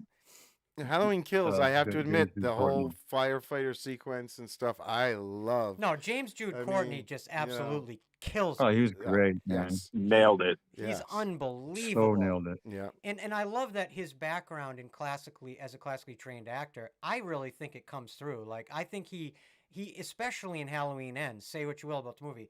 James I Jude actually Courtney like Halloween Ends the most. me too. And he brings so much to his performance as Michael, especially in that chapter. There's Can so I much tell you? dynamics So many people going think on. that it's just a guy putting on a mask and coveralls, and it's a lot more than that if you're going to give anything to the character. 100% agree. Can I tell you guys why I love Halloween Ends so much? Please do. Because it's the only movie in the entire trilogy that has a character with a full arc. That's a very good point. Yeah. It's engaging. The people feel real. Yeah, that's a very good point. Those other movies, it feels like they're reading off of a play script. I can see that. I see exactly what you mean. I didn't get what he was saying. What did he say? He said that he's basically saying that in Ends that it's the only time we get a character with a full arc, you know, from beginning to end out of the whole trilogy. Oh, yes. You know, and that Out of 3 movies. Yeah. No, I mean I see what you're saying for sure. Yeah, And I'm sort of in the opposite camp. Yeah. Embarrassing. Right. Well, guys, Yeah, we got to wrap it up. We're wrapping up for a minute, the so whole thing. thank you so much for calling in and not making our call-in segment a complete failure. And it was so good to talk. I don't Before you guys go, a possibility, guys. I'd like to take a moment real quick and I'm sure you probably know who he is, but Adam the Woo, Oh, I was gonna yes. say that. local to me in Oh my Orlando, God, yeah. just recently passed away. Yeah. Oh, I know. I Great never guy, got to Herb, meet man. him, but he's got a lot of great content on YouTube, and he's done a lot of pilgrimages to the Different set locations. or a and lot of filming horror movie locations. locations. And, He was quite the man. and what an incredible channel he built, and that legacy will live on. I mean, that's the Live best on. thing. And in that perspective that he's brought to his YouTube videos, that's so definitive and so influential to others, is going to just live on and on and on, and so many other creators that will We'll miss come Wooville, after. man. I totally agree. Another YouTuber that I really, really Lamar love. Wilson. Another YouTuber I really love passed away this year. Joshua Faye Saunders, King Cobra. Okay. He passed away this year Oh, as my well. bad. And I really miss his. I miss his live streams like every day that he's no longer here. But yeah, I'm glad you brought that up. Thank you for sharing that. Thank Did you, you guys ever Aaron. hear Thank you for calling. It was Lamar so good to Wilson? talk to you. Yeah. And Merry Christmas and Happy New Year, guys. You too. yeah, Thank you Haddonfield for High. everything. Thank you so much. We love you. Happy New Year, bitches. Such a and then I think we have a third person Well, that's let's have a actually quick hello. joined Such a in great here. opportunity to talk to you guys. Let's Have have a great night. Yeah, and you too. hopefully we can do this again soon. You too. Peace out. I Thank love you. you and appreciate you. You too, brother. We love you. Deuces. Bye. Don't be a stranger now. Bye. All right, let's do who. And who's then our somebody final else caller? joined us here over here at the end. Do we want to say a quick hello? Yeah, hey guys. This is. Oh, hold on. I'm getting a feedback. Tell us when you're ready. Don't just take your time. No worries. I think we have a yeah. So- Go ahead. There it goes. We hear you. Yeah, I think it's working now. This is Jose with the body. Oh, we God. wondered if Jose. We wondered if you're gonna call. No way, Jose. Oh, jeez. Do you have a secret for us? Right at the frickin' buzzer. Oh, we were wondering what the hell. Are you He's- calling from the penitentiary now, He's Jose? fresh from his 13th kill this year, just Oh, right my at the God. buzzer. That was great. Cigarette. Oh, Well, thank you for calling in at the last moment. We really Yeah. appreciate it. that made my night. Yeah, we love you. This is Matt. Oh, yeah, it It broke up. a little bit. I heard Matt. Oh, Bryce, what's going on? Thank you for sneaking in under the buzzer. I'm so glad that we get to see you. We love you, brother. Happy holidays to you and your family, and we love you. One more time, caller. Who is it? Oh, it's Matt Nephew. Oh my there you God! go. There What's we go. going on, How you brother? Now we doing? can hear you. Oh, nephew FXX, of course. Yes, of course. Master mask maker. Oh, do you do Leatherface? Do you do any? Do you do any Texas Chainsaw stuff? I do, yeah. Oh, well, there you go. We're gonna have to Yeah, We'll talk. have to get something. We're gonna season 4. We need Yeah, some I nude do the props. 2022, Okay. and I occasionally will do a 3D. Whenever they pop up, I'll do a 3D. Okay. All right. We'll Sounds be in good. contact. Yeah, we love Thanks you. thanks for calling in here at the end. Thank you for joining us, for real. Happy holidays to you and your family. Thank you for everything. You guys too. Thanks for everything. And we'll see you in season 4. Sounds good. I'll be there. All right. Awesome. We love you, brother. Bye-bye. All right. Yeah. Well, that was awesome. I love that. We got It's some always calls my favorite at the part. end. Now, Yeah. honestly, of any live I stream, know. it's just you never know who's going to call and say hello or anything. And you got a couple under the buzzer there. And Jose, wherever you are in the world, whatever penitentiary you're serving time in, Whatever body you're hiding hey, tonight. listen though, when we did our original old radio show, we had a lot of listeners in the prison. Remember? Yeah, we did. And there was a prisoner. God forbid, he's probably still out there. I'm going to Manny call him out. Pacheco. Joseph Manny Pacheco. Right. He was an inmate here in Rhode Island back in like Yeah. the turn of the 2000s, Yeah. late 90s. Yeah. And he used to But write he'd us write us, yeah. beautiful, thoughtful, long, and I mean What else multi-page did he have to letters do? Yeah. straight from the penitentiary. Yeah. And it turns out we had a hell of a demographic in Did they get the in internet? Did they get to watch YouTube in the penitentiary? No, I mean they probably had AM radio, but I don't think I they're. don't know. Well, who knows? Nowadays they all have cell phones, cable. They have a better life than most of us do. Mm-hmm.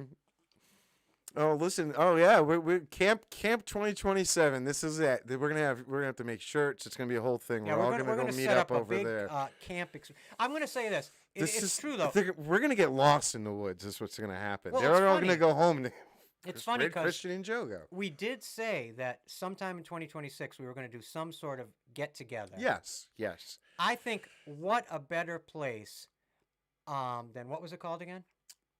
Camp I want to do a live stream from. Yeah, I can't. What was it called? Camp. I know. I should know. Camp Coke Glasses. Okinawa. Okeechobee. Okeechobee. Camp Okeechobee. I can't remember. I'm so bad. It's Camp so bad. Okie Dokie. I'm already absorbing season 4, but Yeah, it's gonna be a blast. Yeah. No, honestly, guys. I mean, I know a lot of people sort of tuned into our channel to check out the Friday the 13th episodes, and I really, really hope you guys will continue on with us and check out the season 4 episodes, whether you're listening to us right now or in the future or in the past. We would be completely remiss if we didn't take a quick minute before we conclude, as always, just to express to you guys how much we appreciate you, how much your support means to us every single day of our life. I know Joe and I are both, believe it or not, we're both working on the show literally here and there every day, getting things ready. So we have the best intentions to bring you our absolute best work to entertain you guys. And so I hope you guys will join us for season 4. And again, we will be launching that in February. Yes. So that'll be the next time we see each other. Oh, all we'll of have us. something will pop up in January. Oh, that's right. We're gonna do something yes. in January. We're gonna Yes. release something in January. Yep. We're And just trying to iron it out. Season 4 starts in February. Yeah. Something fun in January. Hopefully, a lot more live streams throughout the year this year. Yeah. And to talking all of movies. you that took the time tonight, in December 30th, 2025, to join us and celebrate the Happy Horror Days for the 3rd annual live stream. I can't believe this is our 3rd time doing this already. I know. It's crazy. Yeah. And the weird thing is season 4, because there's 9 movies, if we start in February, it's going to take us right to the next October. We'll be doing another live stream. So, yeah. But anyway, and we plan to try to make more of a habit of the live streams in 2026 as well. Yes. So, yeah, we'll see you onward and upwards. Yeah, we're not going anywhere. Yeah, we're very excited, and this has been a blast. I love hanging out with you guys down here in the basement. I can't wait. I like going afterwards and reading all the stuff we missed I over look here in the forward to live reading chats. the We have chat. the live chats I'll do that over when there. I get home. I can't Yeah. wait. Awesome. But yeah, this is literally the best community I can ever imagine associated with something that Joe and I are doing essentially for fun, our creativity. It literally is the best part of Haddonfield Radio. The best part of this entire journey is all of you guys. And I really, truly mean that sincerely. And I know Joe means that too. You guys mean everything to us, and everything we do is for you. So thank you so much for that support and kindness and love, and for joining us and listening to our episodes, even 5-hour-long episodes. It's unreal that you guys, if you guys give us that amount of attention. It means the world. Thank you. It really is affirming to us and makes Joe and I feel really good. And it's the real currency that we get from this show, is just hearing from you guys, hoping that you guys are enjoying what we're creating and are having a fun time with it. That's all we're asking. So we love you guys, and thank you so much for everything. Everything. Am I right? Yes. Yeah. Thank you, guys. We love you. Yeah. We've kept you here long enough. Yeah, go do something else. Have with your a life. safe New Year's, Go everybody. watch The Empty Man. Yes. Go watch The Empty Man. And next time we meet, Primer. Primer. Go watch those movies, and next time we meet, let us know what you thought about them, right? Yes. We'll have more to talk about. Just like you. How does that go? I always wanted to live in a neighborhood with you. I are we always doing this? wanted to live in a neighborhood with you. So let's make the most of this beautiful day. Since we're together, we might as well say, would you be mine? Should you be mine? Won't you be my dingus?